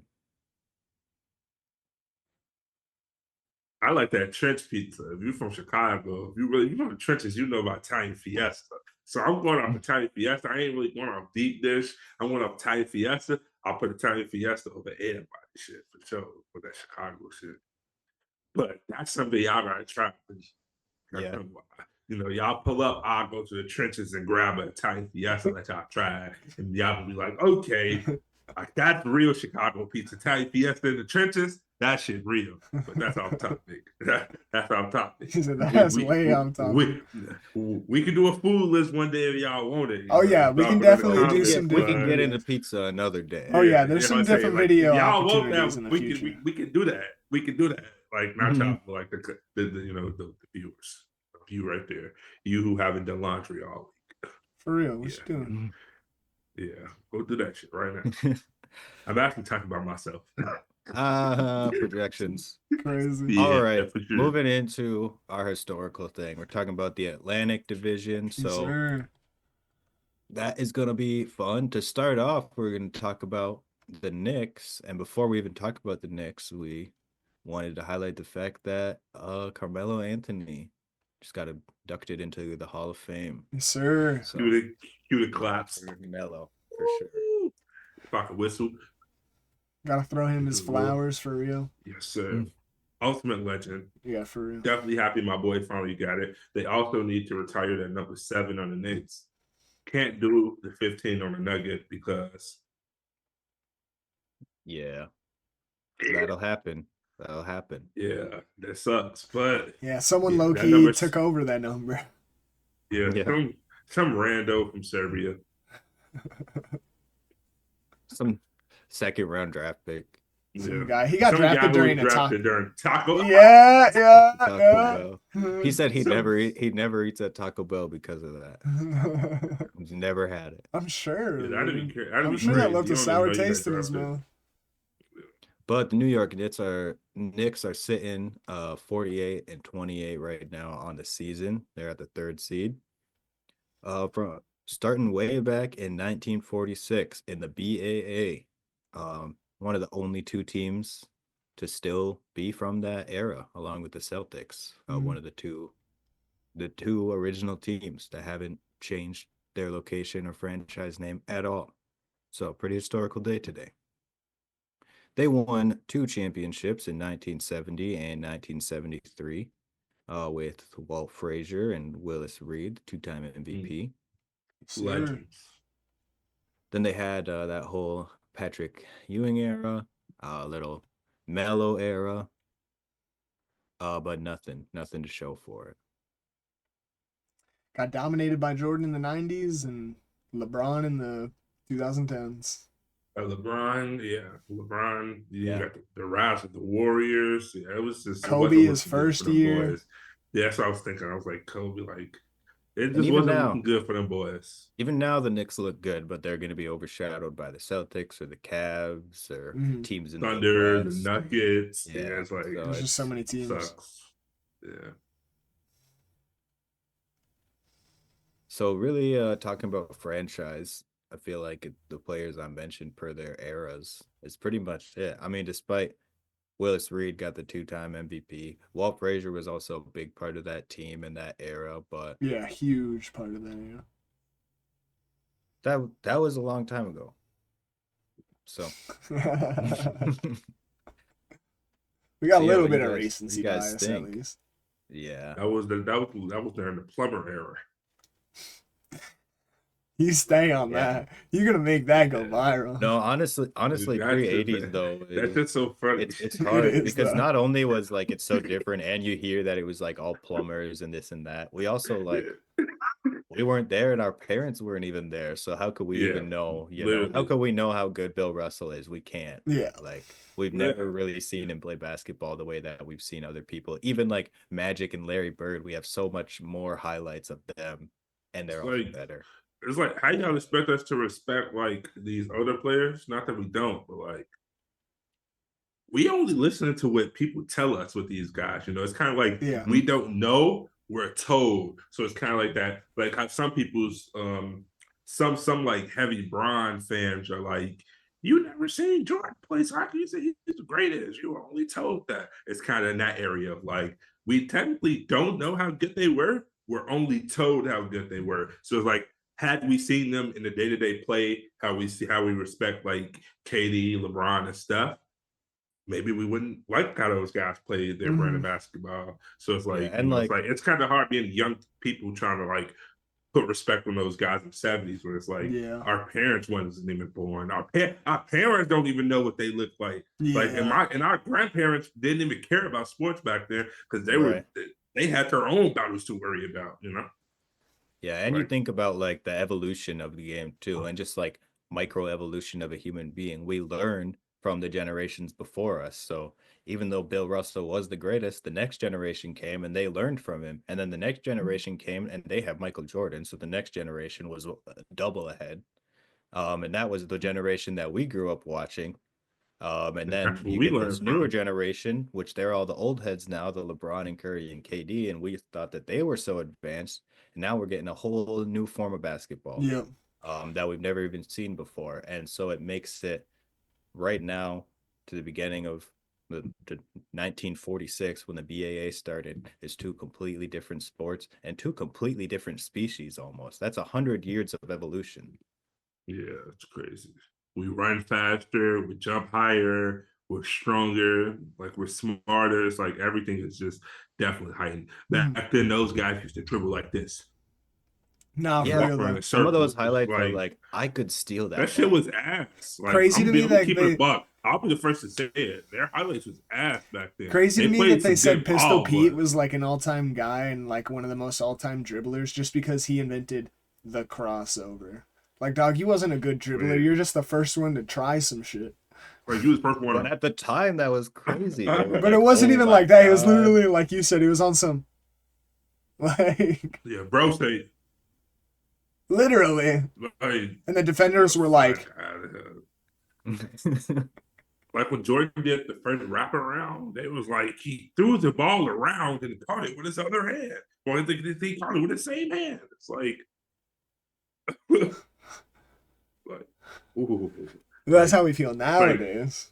yeah, I'm saying, but like that's like I remember when Kyrie did like the thing during All Star where he did the in and out behind his back. Like that's crazy. That was Like crazy. you put Pistol Pete, he'll be like, But you literally just when talked through the evolution of dribbling, though. Like you literally started and you talked through like what significant moments were like, dang, they did the crossover. Then Jordan did the one thing. Then Kyrie did the other thing. And now you look at guys today, and well, no one's better than Kyrie yet. Yet. But yeah. All right. So getting back to the Knicks, we got to decide on a franchise player. I'm heavy leaning Melo today because of the Hall of Fame inductee, but I do have Patrick Ewing circled. Nah, for me it's Melo. I'm gonna have to go Ewing. Really? Oof. Well, that was I got to stick with my original vote, so you're the tiebreaker on it. But it's not really even a tiebreaker; it's just a conversation. But yeah, that's how we feel, I guess. Yeah, heck You, yeah. I definitely think Like, I Melo love was. Melo, it's but hard to like I compare love them Melo. even because neither achieved anything besides being a good basketball player. Yeah. Yeah. Well, but I more so think about team success, and I was thinking Ewing was consistently in the playoffs, really contending for a huge spot. Where Melo had some good seasons on the Knicks, but he just didn't have a good team built around him. So he had a couple seasons where it looked very bad for them. Was Mhm. kind of like my mindset with that. Was like Ewing was in the '90s, in the '80s, like really being dominant, but not having those pieces to fuck with Michael Jordan and the Pistons, Yeah. just tough. Today I'm feeling Ewing. Like when we was first talking, I was feeling Carmelo, but then I started thinking about Ewing's career, and I was kind of like, hey, like I more so did it to shed light on Ewing. Like, like I would say He Melo was like usually, pure New but I was York. like, yeah, so I was like, let me switch it up. I'm gonna go Ewing. Be different. I think that's really the deciding factor for me is it was like, I don't know. What I feel like when you think about the New York Knicks, you almost think about him first. Yeah. And then you think about how Melo was there also, and that was a Mm-hmm. big part of his career. But then Melo's got this whole other side of his career, which is going to be basically the same conversation we're having right now, just different time eras. Yeah, no doubt. Um, yeah. Is Melo really destined to be overshadowed forever by everything? I mean, yeah, pretty much. So looking at the Knicks right now, what are we trying to focus on? I mean, they're like Uh, it's hard to decide what to do next. I love Tibbs, but I think they need a new head coach. That could be a route that I had not considered. He's been there a while. I just think they might need a new system to work out. Because I think the pieces that they have are amazing. I think they need to stay pat that way. But That's why it's hard for me to think about where to go because their roster is good. It's a mhm. good set roster. Um, but yeah, we saw the Cavs get a new coach and all of a sudden be one of the best teams in the East. So if the Knicks already one of the best teams in the East and they're able to make a similar switch, they should be able to compete at a high level. Yeah, I mean, only do it though, obviously, if you're getting like an upgrade. Like, if you can get somebody that is clearly going to be bringing in a brand new system that you actually think is going to fit with your team, that's when you do it. But other than that, I mean, yeah, stay pat. I mean, the team looks great. What about Mitchell Players Robinson? are very happy. That was the only thing that I could think of was maybe try and get an upgrade at center. But I think with how well Cat plays for them, that you don't really worry about that as much. But it would be good to try and swap him out for maybe somebody better. But I Yeah, just just think because that's so hard to do. I think that's there's like a way easier defensive said gap than there, done, you know? which is when we talk about like the big man on the Cavs or Jokic or Giannis. There's a gap there that you definitely want to fill with defense. Mitchell Robinson, I feel like was a pretty solid rim He protector. definitely is a good defender. But I feel like at a point in any player's career, it's like you want to trade them before they lose value. And Mitchell Yeah, for Robinson, I sure. could see spending his whole career, the rest of it with the Knicks, anyways, though, just because he's been there for so long and always worked in their system and they've been good to him. But if they start changing staff around, that could be one of the first movable Yeah, pieces yeah, for just because sure. of his value right now. I wouldn't be surprised if he got moved this offseason because they're trying so hard in like a win now That's what I'm situation. thinking. Yeah, that's like the only I could see them thing shipping that I him could off to see them get move. whatever piece. Whatever piece is lacking in his playoffs is going to get moved accordingly. That would Unfortunately, be the that's smart. That would honestly be the what I smart think will decision. happen for the Knicks. Yeah, no matter who it is, too. Like because I think they need to. Somebody's yeah. No, If like it's not, If Mikal Bridges has a really cold series and he's just looking terrible, y'all need to ship him out. I do not care about the fact of the Nova boys. I mean, I love it and it's great for them, but they already they need to traded. They worry about already winning. traded. They Dante. already traded. Yeah, Dante. So So it's like they already broke up the Nova boys and showed that they're willing to do Yeah, it. that They don't ended really quick. care about it. yeah, I Yeah, don't even really think they quick. played a full game like with every single one of them together. Even It's DiVincenzo was like, I wasn't that into it. Yeah, he was saying yeah, that, but I think that's just coping. But Yeah, honestly. trying to be Well, cool. moving on I'm to on a the new Celtics. team. I never cared about them. yeah, and then he goes to talk shit about them or talk He shit to grew him out at his the free throw Timberwolves line. beard. I Yeah, thought for that was real. nice. I Yeah. thought that was nice. Talking about the Celtics, they're 56-20 on the season. Second in the East. We talked about them a good amount already this episode. They also started in 1946, like I said, in the BAA. They both switched. I didn't say this last time. In 1949, that's when the merge happened. So, got a lot of history to talk through. So bear with me. In the 60s, we talked about Bill Russell. He won 11 of 12 finals appearances. Um, and then, of course, there was the Larry Bird era. But before that, they picked up two more championships. So they were sitting at 13. Which I John believe Bill Havlicek. Russell coached Mm-hmm. those two Yeah. championships. And JoJo White, I feel like, was a big part of that era. Also won the finals MVP. Then they drafted Larry Bird, and in the 80s, Larry Bird went to the finals 5 times and brought back 3 championships. Um, so still dominant all the way. Mm-hmm. Also, that was like obviously the Larry Bird, Magic Johnson era, and that's when a lot of people first got interest in the NBA, and that's when it really blew up and became big. 100%. So at that point, I feel like the Lakers had to play catch up at that point. Yeah, for real, they did. Which they did good at. Yeah, they definitely did good Yeah. because then by the next time that after Larry Bird, by the next time the Celtics were there in 2008 with Paul Pierce, the Lakers had caught up already. Yep. So but yeah, Paul Pierce, I feel like, is the defining trait of that era. Even though that championship team had a lot of pieces, Paul Pierce was there for a long time, and it attributed to a lot of wins. Um, they had lost to finals too. Yeah, to the Lakers.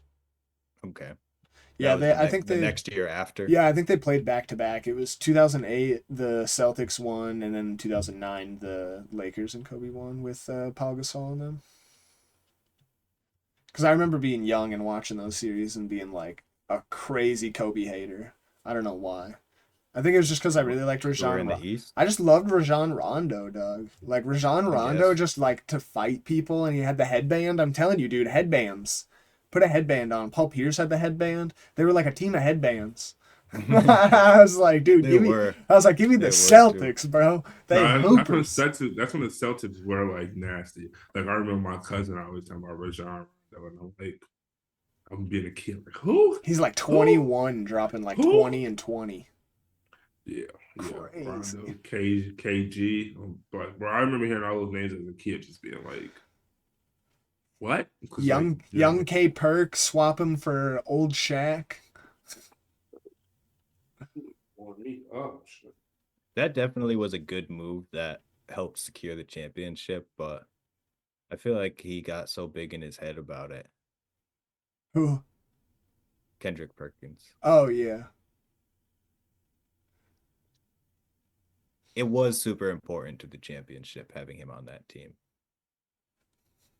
Yeah, I mean he was a good young lockdown at the time when he was like first drafted to the Celtics.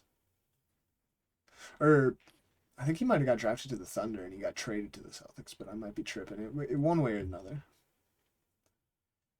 Yeah, because he went there, and that was like, I feel like it was similar to like when they recently obtained Drew Holiday and Porzingis, where it was like, oh, we got Kendrick Perkins now, and Mm. that's like a final piece to make this playoff push. And then, of course, the modern era Celtics. We talked about Jason Tatum and Jaylen Brown never missing the playoffs, conference finals 6 times, finals twice, and then the 18th, Larry O'Brien. So they're back above the Lakers once again. The the winningest championship team of basketball. Franchise player? This one That one's I'm tough. this one I'm not going recency bias. I'm actually going all the way back. I'm going Bill All the Russell. way back. Yeah, I'm going Bill too. That's why I I smile. circle Bill Russell Thank and you for Larry that. Bird. Because It's yeah, not I mean even Bill Russell just won Bill Russell's 11 like of 12. it's not even just Bill Russell's basketball too though. Like the stuff he did off the court, like he was such a advocate just for like human rights and black rights and like did so much that like I feel like he just did so much for the organization and just for like the world that like he just has to be the franchise. But like it, and then going on to being the coach and winning those two, like he like stamped himself like he Right. has more rings than he has fingers. Like there's a picture of him with all of his rings on, and he literally has 2 rings on multiple fingers, and it's like, dog, what? Like that's damn near goat shit. Yeah. Like Yeah, and he it's should like be in just the look at the goat era, conversation more. because people love to, and I know we're those people, but love to point out that like the 60s were different and people weren't as good. But also it's like, well, Bill Russell lived in that era too, though. You know, it's not Yeah. like he time traveled from today back there and then got to compete. He was the best in that era with the knowledge and pre-existing history of basketball that was literally almost nothing. Mhm. He was the best. And he was the first black head coach to ever coach an NBA. So it's like stuff like that, like definitely play a role. And it's just like, yeah, especially like what he did for like the rights of being black and being a black athlete in the NBA. Just like how much he pushed for change and equality.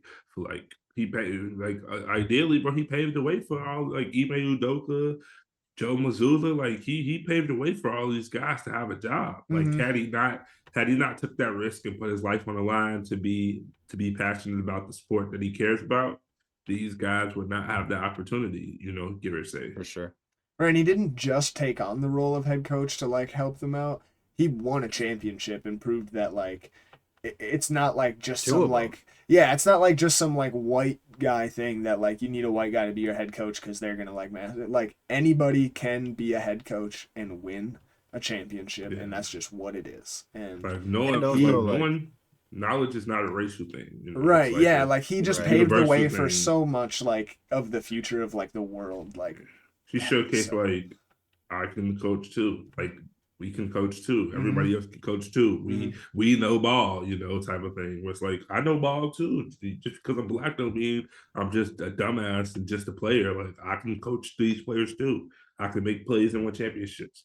I know niggas hated him back in the day. Oh my Like gosh, white dude. people, especially in Boston back then, bro. I know Boston hated him really. Well, they Yeah. probably did. He probably made them love him, but like I know it's a lot of white guys that was like, he fucked up my favorite team. Like, shut up, you bitch. But and when if you are looking at like a Lakers versus Celtic lens, if Bill Russell didn't coach and win 2 championships as a coach, the Lakers have the most championships. Mhm. And just So all the yeah, we're ones sticking that with that. and just all the ones that he won and that he was like the backpack player of like they don't win Right. all of those, they're not even close. Like without any of Bill Russell's championships, they're just another team in NBA. They're like comparison to like the Bulls and their one run. Right. But going forward, I got three-peat written down. That should be the Celtics' goal. You think so? Yeah, I mean, I we've think their talked goal about it should all. be stay under the apron because I don't know if they have that many years to be able to pay these guys. Yeah, that I didn't think through all the way. In my head, so in my in my head, big market teams, because comparatively to small market teams, this is true. In my head, big market teams get to do whatever they want. So I never think about like the Celtics having to deal with paying their guys too much. Mhm. But yeah, I guess that makes sense, seeing as if they have so many good players that like they're making jersey sales off their seventh string. Yeah. I think their goal is to just stay contractually as compact as possible while still keeping the team as compact as possible. Because I think what they're going to have to do is trade off Porzingis. I think Porzingis is getting a big bag, and like we've kind of talked about, me and Tuano earlier, as much as he is a vital piece, he's very wishy washy with injuries and this, that, and the other. That I think you guys as being the Celtics, could trade off Kristaps and get somebody that's a lesser version and a role player that you could pay less, so then you could continue to give guys like Peyton Pritchard more money or Derek White more money or Jason Tatum more money when he needs a contract renewal, or Jaylen Brown or whoever, because those are the core pieces. As much as Kristaps is great and is amazing, you could get somebody else to fill that role and do a lesser amount because he's really not. I don't even think he's like your fourth option offensively. Like you got Yeah, he's like, Jason Tatum, Jaylen Brown, then I'll take Derek White, I'll take Peyton Pritchard, then I'll take Kristaps. Like he's like your fifth option offensively, damn near. Yeah. I was gonna say he's been so injured that they found out a way to win without him. Right. But realistically, they can win without Kristaps. So that's why I'm Like, like, I feel like not to say that you should break it all up as soon as possible, but I think the sooner the better, and I think that would be the over piece. in the next two seasons, they have to choose like between one of them, and Because let's be that's just honest, over the last like unless one of2 years, them takes a pay cut, and it's gonna be a big pay cut, like mhm, realistically, which I think some dudes should. Like if you know, like if you've already got your money, why not take a pay cut to be in a good winning situation, to be a part of a championship like caliber team? mhm. Like, well, why not take a pay cut to be a part of here? You know, or you can just take a bunch of money and go be with an ass team, and And that's you'll what a never lot of win guys do shit ever. nowadays, I You'll guess. never win shit ever again. You'll just be you, but you're not going to be nothing. And so many And it's guys like, do it these days. It's crazy. yeah, and it's like TBH if Kristaps is going to be an all star, it would have happened already. Yeah. So that's just true for the matter.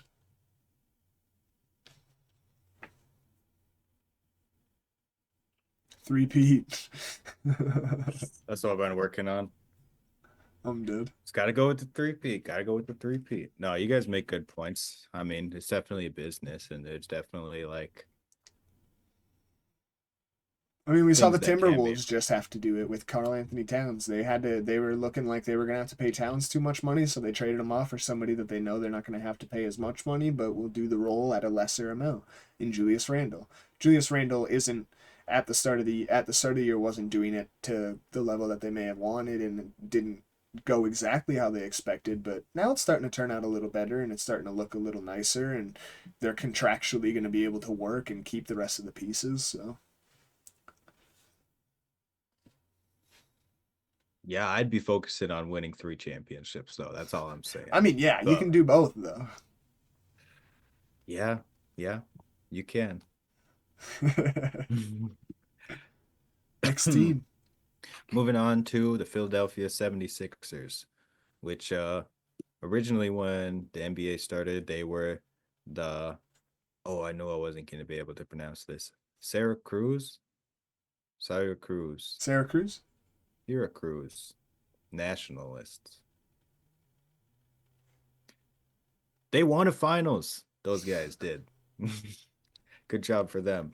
Then 1963, they became the Philadelphia 76ers, not to be associated with the Philadelphia Warriors, which I didn't realize was true. I thought that they were the same. So I got a little confused and had to go do some research. So I'll share it with you all. The Philadelphia Warriors, which we'll talk about again when we talk about the Warriors, started in 1959 and they went, no, no, no, no, no. This is Wilt Chamberlain's career. This is why I got confused because I had known that Wilt Chamberlain scored 100 points in Philadelphia. And so when I was doing the Philadelphia 76ers, I was trying to find the Wilt Chamberlain 100-point game. I found out that he scored the 100 points for the Philadelphia Warriors. And then I was like, oh, so the Philadelphia Warriors are the Philadelphia 76ers. Then I found out that that's not even true. Okay, so Wilt was drafted in 1959 and he played for the Philadelphia Warriors. Then in 1962, the Philadelphia Warriors moved to San Francisco and they moved to Oakland and then moved back. We'll get to that history when we talk about the Warriors. But Wilt played for a season and a half in San Francisco before he came to Philadelphia, or before he went back to Philadelphia to play for the 76ers. If you already knew that and this common knowledge, then good for you. But if you didn't and you're more like me, you're welcome. And he got traded to the Lakers later, but who cares about that? All right. So yeah. So then Philadelphia, or the Santa Cruz Nationalists, once the Philadelphia Warriors moved to San Francisco, they almost immediately moved to Philadelphia and became the 76ers, in which they have 2 finals wins, one of them under Wilt, one of them Moses Malone got the finals MVP, but that was more of like a Dr. J era where he was kind of on the team there. The Moses Malone era. Well, yeah, but I'm saying like the era where Dr. J was J. there is what I'm trying to say. I see. Now, I Dr. see J how. is way bigger. There needs to be more respect on Moses Malone's name, man. That's all I'm saying. Yeah, I mean he got. Moses Malone is overshadowed by Dr. J though. This is Dr. J. Because he dunked crazy. But yeah, I mean when we They talk fought about him for what he franchise did player, good. That's just what he did.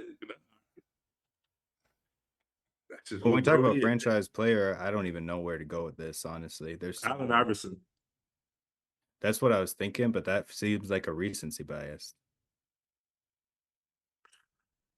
Well, Because I actually normally, just did a paper about Allen Iverson. So for me, I picked Allen Iverson because of what Allen Iverson did.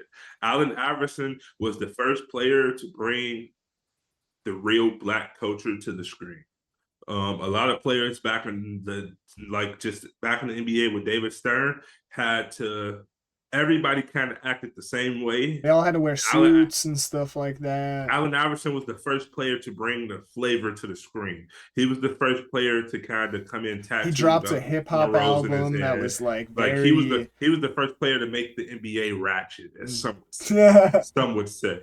But it's like that's why I chose him, just because of what he stood for. Like when he was the one who made the NBA cool. It's almost the same comparison with the NBA logo to the back of his head. He was the one who put it to the side. Everybody usually wore it in the front. He was the one that kind of swagged up the league. He was the one getting his hair braided on the sideline, doing all type of crazy stuff. So it's like, and he was a great player too. Like one of the best crossovers, one of the best he also in the NBA revolutionized dribbling. Yeah, so it's like that's why I chose it. That's why I was like, just to get out of back. No, I definitely feel that because it's almost like it's almost like a comparison to Bill Russell in like the sense of like he did more than just play basketball. He influenced so much of the world with right. Like I mean, there's that classic pic of that little white kid with like all the tattoos like colored onto his arm, and he's got the headband, and he's got like the braids and the fucking. Allen Iverson made that shit cool. Bro, I would definitely wish he would have won his finals. I feel like people don't give Allen Iverson his looking like Wilt's not gonna get a team.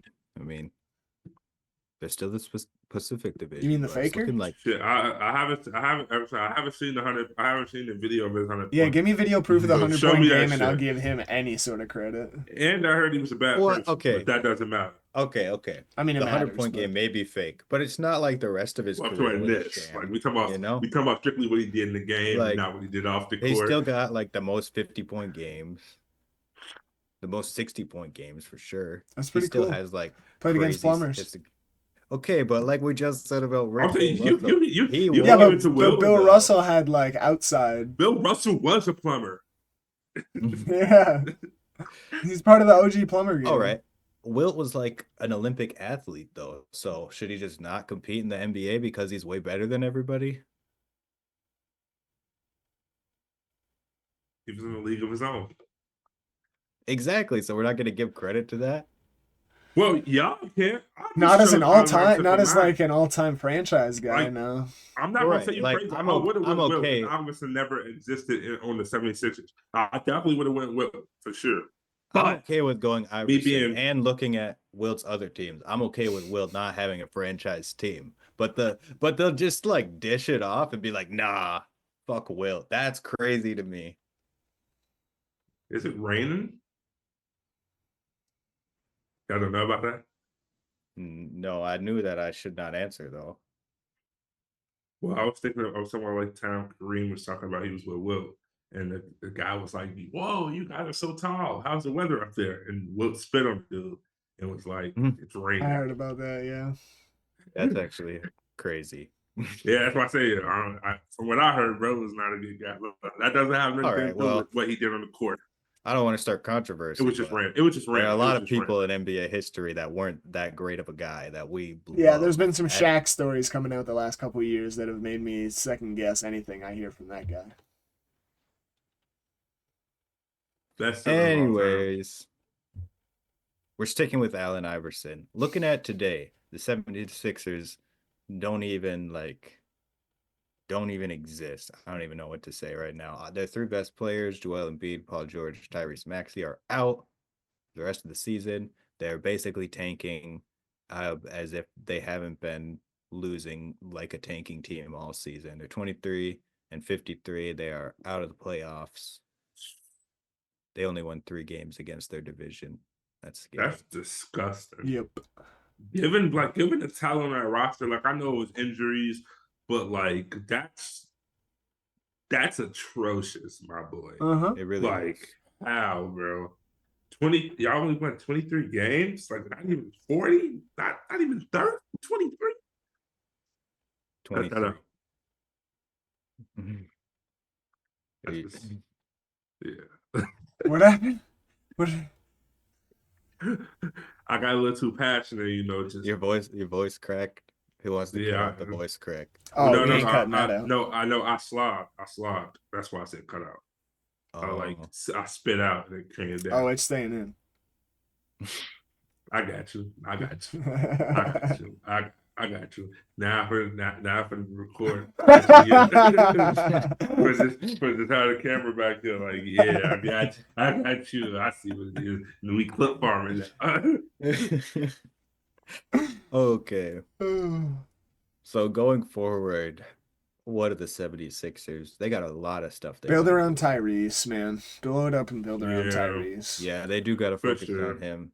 It's just gonna be so tough to trade out Joel, and actually get something that I think they're gonna want because Yeah. his trade value is so scary. He's a former MVP and arguably could be the best player in the league if he gave 100%, was at 100%. He could be literally up there with Jokic and Shea. Like, I feel like it's so easy to forget that literally a year and a half ago, He two was years averaging ago, 35 points a game. yeah, he was literally like, it was It was he had a nuts. crazy performance. Jokic had a crazy performance. He like it was who's gonna be the best player in the league. It was no doubt him Bro. and Jokic. So like now, a couple years removed from that, he's super injured and this, that, and the other. And it's like, do we give up a lot for a guy like that, or do we give up a lot for a guy that could potentially win MVP for us? I mean, that's like ultimately the conversation that I think teams are having right now about trying to figure out his trade value, and that's why it's gonna be so hard for the Sixers to actually, in my opinion, get anything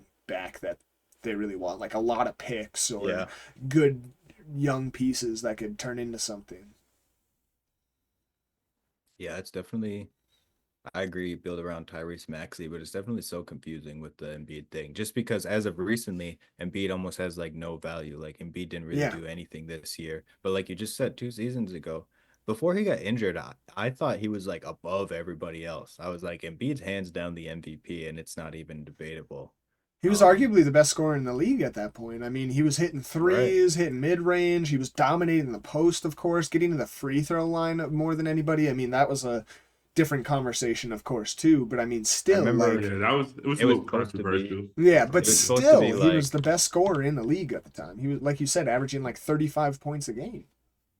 Like Giannis won 2 in a row, then Jokic won 2 in a row, then Embiid won 1, and it was supposed to be Embiid was going to win 2 in a row. Yeah, He was, honestly, halfway through the season, he was going supposed nuts. to win 2. He was supposed to win 2 in a row for sure. Not gonna cap But- on that.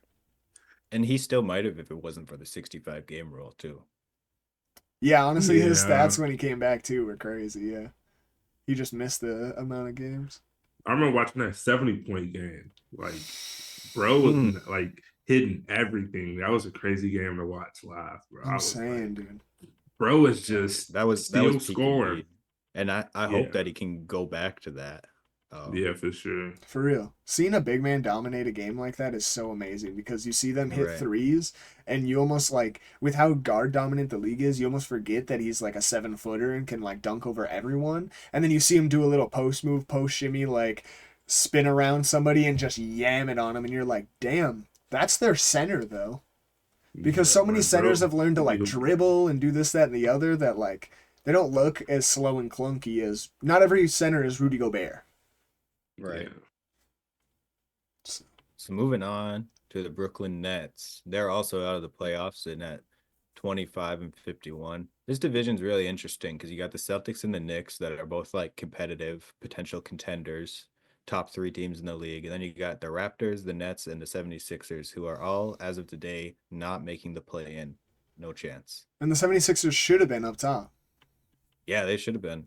They Should have been top 5. Bro, you Yeah. told me, I remember in our very first mock pod, you said that the Eastern Conference Finals was going to be the Bucks and the 76ers. Who would have thought, man? I still have that mock pot saved on my phone too.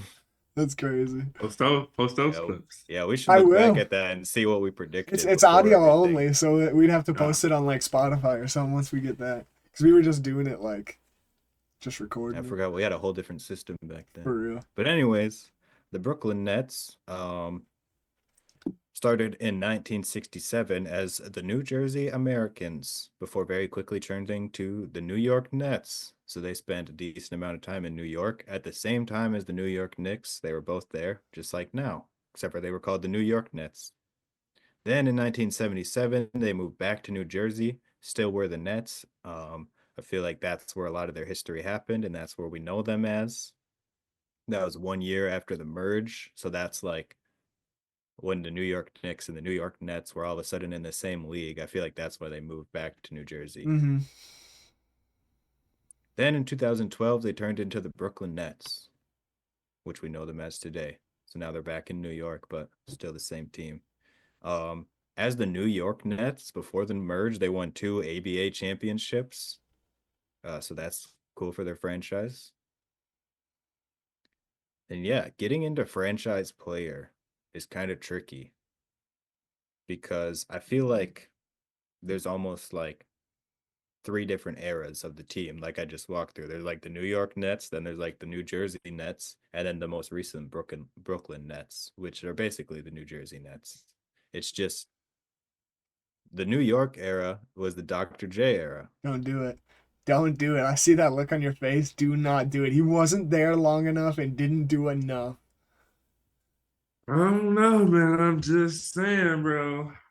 The New Jersey Nets. Give I me would probably Jason say it was Kidd like the Jason or- Kidd. I was gonna say, give me Jason Kidd or Vince Carter before that, because Vince Carter was at least hitting Yeah. clutch shots in the Vince Carter playoffs and was actually there. moving them to the next round. Yeah, I about said it. Dr. J? I said it. What about Yeah, Dr. J? That's what I'm saying. I'm just Dr. saying. J is like the New York Nets era. That's like that was his thing. And yeah, I'm gonna say Brooke Lopez, man. I'm gonna say it. In the I'm gonna say Brooklyn Kevin Nets Durant. era. Oh, okay. Put it that out was- there. I Okay, knew that it. is I was crazy. waiting. That See, is that's crazy. why I knew he had that damn look on his face. That is. The hell that is he crazy. doing? He's going is Chris- goofy on is- us. Is Chris Paul the best Rocket of all time? He then? had one moment, and Or his like- moment was that his foot was Now too it's big. James Harden. He's I top think, we, 5 though. I think we decided it was Hakeem. Anyways. Bro, you can't take that 2021 Brooklyn Nets team and talk about franchise player. Yeah, I'm goofed. That was That's a like one and saying done, Paul and Pierce we or Kevin know it. Garnett if they did anything. Like they were there for like 2-3 years. No, I'm just trolling. I'm just trolling. But Dr. J y'all won know the NBA I championship. always gotta stir the pot, bro. Like there's always a player that comes to mind. I'm like, this about to fuck they head up. They about to be like, what? You I just had prepare to. that. You're just prepared Yeah. for that. Well, it came to mind like right when I started smiling. Like right when I started smiling, I could I was tell when like, it happened too. See, that's like not even something I that was Grinch considering smile. because, I mean, he spent more than half his time there injured.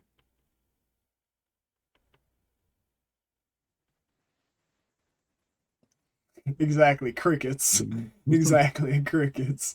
But But I'm yeah, not I gonna would say say no. Jason Kidd. Nigga was Jason, injured. it's got to be Jason Kidd just because of his time on New Jersey. I'm gonna go Dr. J. That's valid too. That's why I said like I kind of broke it up and like Brooke Lopez doesn't really deserve a spot, but because I broke up the New York and New Jersey, I felt like I had to give a Brooklyn person too. Nah, for sure. Now Brooklyn, if we want strictly Brooklyn Nets, yeah, it's definitely Brook. Nah, I'm going I KD also, then. I did talk about KD though. I put a little 2021 with an asterisk because I put that even though we talked about the Celtics and how good they've been, Jason Tatum and Jaylen Brown's entire career, they beat the Celtics in 5 games in the I was gonna first say, round. not gonna lie, Like, I'm gonna go KD over Brooke Lopez. KD did do more than Brooke yeah, I Lopez wasn't did. even thinking about him. Now that we're talking it, yeah, it's got to be KD over Brooke Lopez, bro. Yeah, He but brought a not good, over Like he Jason went there. Kidd, not dog. over Jason Kidd. No, Jason Kidd. We're talking franchise history. Jason Kidd. We're talking Brooklyn. Kevin Durant. I'll switch up on Brooke. Sorry. Not He gonna will. lie, you know on in the Brooklyn era, Kyrie, COVID, Kyrie I was gonna would have been say their that, best but then I player of didn't know all if fucking time. anybody was gonna take me seriously. But I was like, man, some of COVID, them Kyrie Kyrie was games the was best Brooklyn net nasty. they ever had. Like COVID, That's Kyrie was valid. nuts, bro. It was Like crazy. watching Kyrie is like some of the best basketball, bro. Like the way bro plays is just so. What is that? Do you guys know any Brooklyn Nets fans?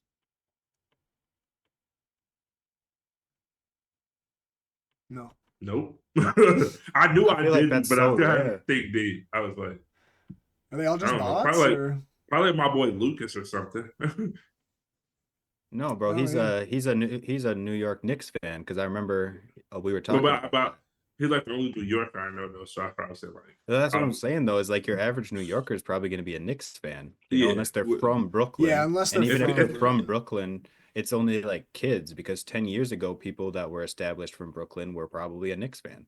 Yeah, I was gonna say it. I feel like it's definitely like the LA Clippers, LA Lakers thing, where it's like Lakers is like the big brother, so like the Knicks are like the big brother of the city. So most people are going to be a Knicks fan. They're Madison Square Garden. They have the history. It's like a more storied franchise. Everything around them is just bigger. The lights are on them, and then the Nets and have just been New Jersey, Brooklyn, New It's Jersey, New almost a York type bigger of gap thing. though, just because of how much New Yorkers like have against New Jersey in Yeah, yeah, general. for sure. So like I feel like That's Yeah, the kind of what gap I is was definitely thinking. wide. Like as soon as like the New Jersey team came to New York, I'm sure a little bit of the Brooklyn like fan they've been base there that since the already 70s. liked the Knicks were like, man, why this New Jersey team coming to Brooklyn right now? Like, and they just like almost Right. like liked the Knicks even more, and they were like, man, fuck the Nets.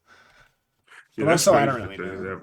Like Brooklyn has their own team. That's low key crazy. Yeah, To think about, like I never thought about like just one borough is like literally Right. just a Like a we borough. got a neighborhood. basketball team. Yeah. If I lived in Brooklyn, I would rep that shit Oh just yeah, because so like hard.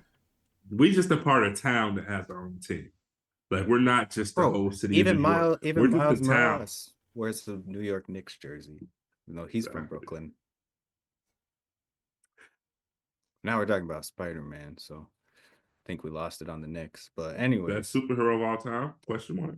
Yeah, Spider-Man. it's got to be. I mean, based Yeah, on statistics. yeah. I think he definitely got the most clout for sure. Yeah. He's definitely been the most popular superhero since he dropped. So yeah, since shout out Toby Maguire, bro. Toby definitely put Spider Man on the map. No, bro, he was the most popular superhero in the 60s and 70s. Dude, I'm telling you, like, look at But this. I'm talking about our This is when generation he though. was So still like getting what Our most keeps you popular. generation, he going? made it for sure. You didn't Like watch you that got the comics. 1995? You know I got comics. So I talking look about forward the to the comics. Raptors, not talking about Spider-Man. This is the basketball Wait, pod. what's their goal though?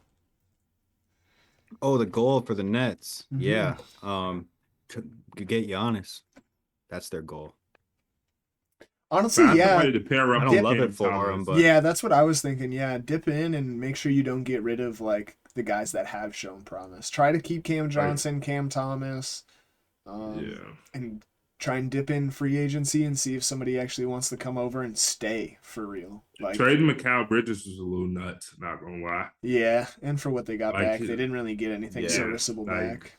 especially like his consistency. Like you have a player that's consistently played all 82 games. Like that's the type of player you want to keep on your team. Yeah. Like at the minimum, and he produces. Like he's going to put up at least 15 a game, at least, Mhm. on a consistent basis. So it's like, yeah, giving him up was probably not the best move, especially sending him up the river to y'all direct opponent. It's like crazy. Yeah. Like why would you improve the team that like you're competing for like the fan love for?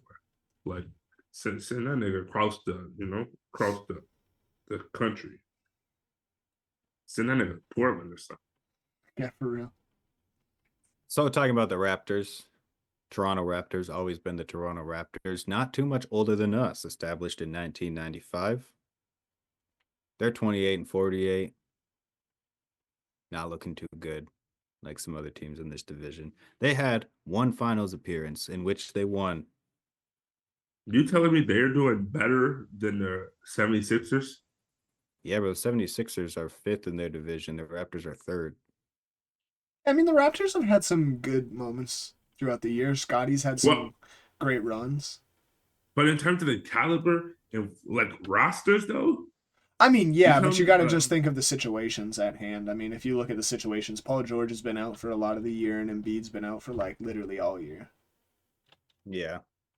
So once you put that up, it's like, okay, yeah, that makes sense. It's Tyrese out there by himself. But yeah, so that's still Kawhi had that shocking. finals MVP For run, sure, it is Because shocking. like 2019. I'm saying, because like they played with each other a little bit at least. Like I would expect them to be the 28-1 team. So like that's just crazy that they didn't. What were you saying, bro? I was just getting back to the 2019 finals run with Kawhi. Yep. I feel like that's like their most notable point in history. Of course, there was the whole like Vince Carter era.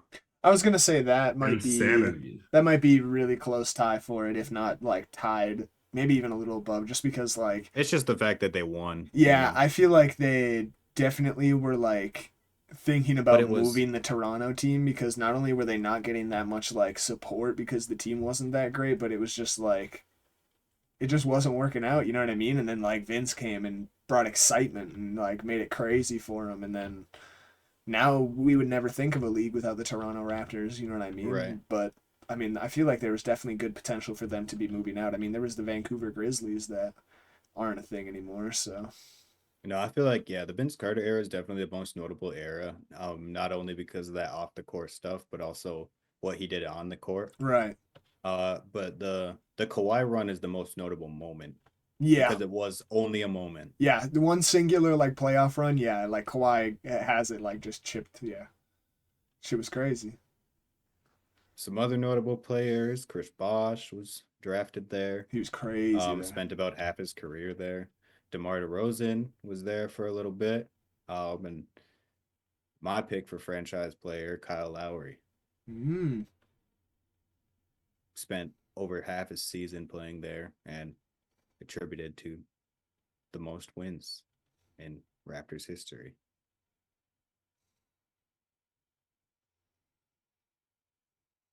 I'm gonna You go guys are Vince. Really, I'm all going right. Kawhi. Dang, three different ones. Dang, I thought you guys were gonna agree with me on this. Like, I didn't even think twice about it. That's crazy. Yeah, no, I'm going Y. Vince. I support both of you though, so like, there's not even a real Same to me conversation though. to Like, be yeah, had. I Yeah, also I don't agree disagree both with none of y'all. y'all. Like, Yeah, I was quiet because Michael, you raised a great point. I was like, Cal Lowry is that guy, like for for Toronto real. for sure. But Consistency like, stayed there forever. Was around for the chip. Like, but I think what But Vince then, did is ultimately what's yeah, then everything we said like about that. I don't even know if bro is bro in the Hall of Fame? Yeah, he just got inducted last year. Okay, yeah. So that's why like, you got the 2K cover That's why I think Melo's going to be the next 2K cover. for like the Legend Edition. It all connects. Mm-hmm. mm, But that's why I was saying D mm. Rose, because I think they can make a lot of money off of the fact that they just retired his jersey and this, that, and the Bro, other. dude. But he was Yeah. saying that he thinks that they're gonna wait till they retire him or put him in the Hall of Fame, which I was Just because like, I they've mean, been doing shit, that. just give it I to him think both times. they're gonna get bullied into putting D Rose in the Hall of Fame, I think. What do you mean bullied? Like It's I gonna think happen. I mean, if they never put him in I, the wa- I want him. I Hall of want Fame, him they to. might not put him But in the Hall of Fame, like, honestly. that's what I'm saying. Stop. Like when you think about it, D Rose does not qualify. Like realistically, being a realistic basketball fan, he doesn't. He being me, I think he is. That's why I say he's going to get bullied because so many people, even like D Rose is everybody's favorite hooper for real. If you played in the era when D Rose in the league, D Rose was your favorite hooper, Yeah, even if you went against him. So it's like the amount of NBA players I've heard advocate for D Rose going to the Hall of Fame. It's like that's why I say like they're going They'll to get get bullied bullied to into put it, him. yeah. They're going to get bullied to just like everybody's like D Rose deserving. It's like you have players in the Hall of Fame who says he should be. You got the fans saying that you got players that's not in the Hall of Fame saying like everybody wants D Rose in there Yeah, because what D Rose stood for. Just like that's I what don't it know. is It's too. just crazy. And it's the potential, and it's because you know that like players feared him at such a young age, and you know that he would have gone off and been that. Um, Oh, that man is but silent when you assassin. take all the emotion out of it, it's like, okay, he made an Eastern Conference final, and he's the youngest person to win MVP, but the rest of his career was wishy-washy, which I'm not trying to hate. I'm just saying that's what the average person looking at paper would see, and that's why I'm Yeah, not for sure sure. if he will be Yeah, that's inducted, why I said even it. though. But you That's why I saying said that people are going to get bullied, I keep pointing the wrong way. You saying that people are going to get bullied makes a lot of sense because other basketball players know what D Rose was and could have been, and they definitely will fight to make sure that he's there and gets that. Right. I forgot which podcast. It was somebody's podcast. It might have been Melo's podcast with like Rudy Gay and Carmelo, and they were talking about it. Like it was definitely some respectable ball players who said he should be in their Hall of Fame. So it's like hearing Hall of Famers say like bro should be in the Hall of Fame, like just solidifies. Like I already think it. Like personally, I always thought just what D Rose did in a short amount of time, and then how his career kind of panned out is just Hall of Fame worthy. Just like you change like you had a huge impact on the game of basketball. Like, like you probably won't be first ballot, but I feel like once they start running out of dudes to put in there, throw my boy D Rose in there. Yeah, it'll be a matter of time for sure. Like, I don't know if he's gonna be first ballot, unfortunately, but like at some point, bro should be inducted in the Hall of Fame because he's huge. And I love that the Bulls are retiring his jersey basically immediately. Yeah. Like, like Shaq didn't get his jerseys retired till like 4 or 5, 6 years after he retired. No, Like they he just waited got his no time. Madden. Yeah. Yeah, like Bulls are like, you retired the next month, like we're retiring your jersey next year. Like, so They got to making that schedule immediately. Yeah. And the fact so that it's they like, did it at the Knicks game was honestly really meaningful. Yeah, it was like, perfect. like you can't be mad at that, bro. Like 1/4/25. Like that was beautiful. Like that's We could talk about D Rose for a whole episode. God. Yeah, honestly, we could do a whole D Rose podcast. Well, we got to wrap up the Raptors and the pod. So, what direction are we taking the Raptors in? I would just say keep trying to acquire players because you just got Bi, you got Scotty Barnes, you got Get a Emmanuel big. quickly. They have some pretty good pieces. They definitely just need to keep building. I don't know what the coaching situation. They still have who they have. They got Nick Nurse. Am I tweaking? I think It you're sounds tweaking. familiar. Did Nick Nurse go there or did he leave there? He was there. Darko. Okay. Oh, yep. Okay. Yeah, I'm not even gonna Okay, try and say So his last Nick, name because I'll so did slaughter not it. know But that. yeah, it's a crazy. I yeah, can't pronounce it. So Nick Nurse is with the 76ers, right? Yeah, yeah, there you go. Oh, you Yeah, trying to because say? I was like, I I knew know it I was definitely could like picture so. him somewhere else. Yeah, Yeah, I knew it was like a little flip flop weird yeah, he thing. got hoed on that situation, man. Yeah, but yeah, I definitely think it's just like acquire your nice big. Keep trying to build pieces because we haven't really seen what they look like since they've got Bi. He's been injured, delivered his own things, And and it's Scotty's still like really young, so I feel like he yeah, can still take a huge jump. And man, the potential, like I think the ceiling for Scotty is so much higher than a lot of people remember, just yeah. because like he's been in the league He's for a been good quiet the couple. last couple Right, years. he's been in He's the been quiet. league He's a been good couple quiet. years, but He has some he's a injuries. perimeter Like lockdown, and when his offense comes and he has like a random 45-piece game, it looks like he could yeah, be a top 5 player in the league if he he's kept very that on a electric. consistent level. Yeah, he's crazy. I Two-way, think he's a very feet up. electric, fine like player for sure. Mhm. Watching Scotty Barnes downhill is some ferocious basketball for sure. Mm. But yeah, that's the Atlantic Division in its fullness. I'm Perfect. still stuck on the 76ers being Lord of the Raptors though. Like Yeah. that's Yeah, that's nuts. Like honestly the that biggest was a surprise shocker of for the me. season. Like Yeah. of Like all yeah, things, honestly more surprising than Luka going to the Lakers that the 76ers are asked this year. yeah. Like, but it looks up. I It mean, looks they're up only for 8 games above the Wizards. The 76ers are. The Wizards are at that's 17 and 59. The Sixers are at 23 and. free Oh Jordan wait, never Poole, mind. They're only man. 6 games, not even 8. They're 6 games above. I was looking at the Free Nets. free Jordan Poole. Yeah, for real though. Free Jordan Poole. Well, Man, all the right. Warriors. What Yeah, were you gonna say? that's No. What I were you I gonna was say? I was going to say like he should definitely one more season, maybe 2 more seasons with the Warriors. Then I think he would be in a better position with the Wizards. But I feel like he had his one good season. They got rid of him. I don't think they gave him time to really see what it feels like to be a leader and a superstar. Hey, they did exactly I what feel you're like he was supposed to shipped do off with a guy immediately. like that. Ship him off before he drops. But I don't think he was going to drop. I think the confidence that he got playing with the Warriors, like if you see like Hey, the playing shot, with Curry if you make everybody better. It even made KD better. But But let's end this pod anyways, because I'm about to y'all, leave this. I almost And like I'm just like we scrolling I around I, the standings and I shit. hovered over leave, bro. I hovered over leave. I was like, bro, I will leave this bitch we right love now. y'all Because so Curry, let's much. be for real. Because Curry was quiet as fuck when KD You got there. crazy. All right, Oh yeah, my let's gosh. end this So he podcast. wasn't quiet as Let's end fuck. this podcast Bro because was you quiet as tweaking fuck now. when You KD got there, bro. tweaking right Bro was now. quiet as fuck. You Nah, watch those Curry just made playoff. him better Bro. because he turned into All more of a right. playmaker. If you watch those No, we're playoff getting into games, it, bro. Curry did that shit on purpose. He knew he I had to know I'm he keep it, did, bro. but saying I'm he Because knew saying Kevin what he had Durant to wasn't going to do do that. because KD Kevin just got too Durant big wasn't of a going to do it. head. Kevin Durant wasn't the offensive facilitator. He was the scorer. Curry was the offensive exactly, he's the facilitator. bucket. The man's the bucket. You remember that run up on LeBron? I remember that shit. Watching Wait, it at refresh my Dorito memory real House. quick. Who's the only unanimous MVP in history? You just dissing everybody else. It's Stephen Curry. But I'm saying you KD just is dissed part of everybody else. everybody else, so Yeah, I'm saying, but like, I don't take offense to that because you just dissed everybody that never fucking won the MVP. Michael Jordan didn't even do that shit. Now Jordan fans kill his ass in the comments. LeBron fans kill his ass. I'm sick of the LeBron truth. did So get robbed of the first one, honestly, back in like 2012. But yeah, LeBron got robbed out of a lot of MVPs, truthfully, and I don't care. damn. All right, yeah, I'll we're say gonna end this podcast. We love y'all Like- so much. We appreciate y'all if you made it all the way to the end of this podcast.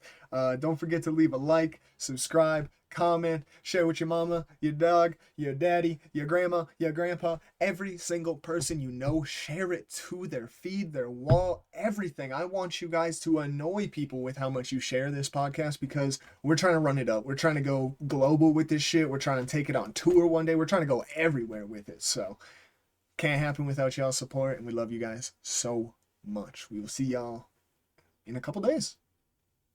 Peace.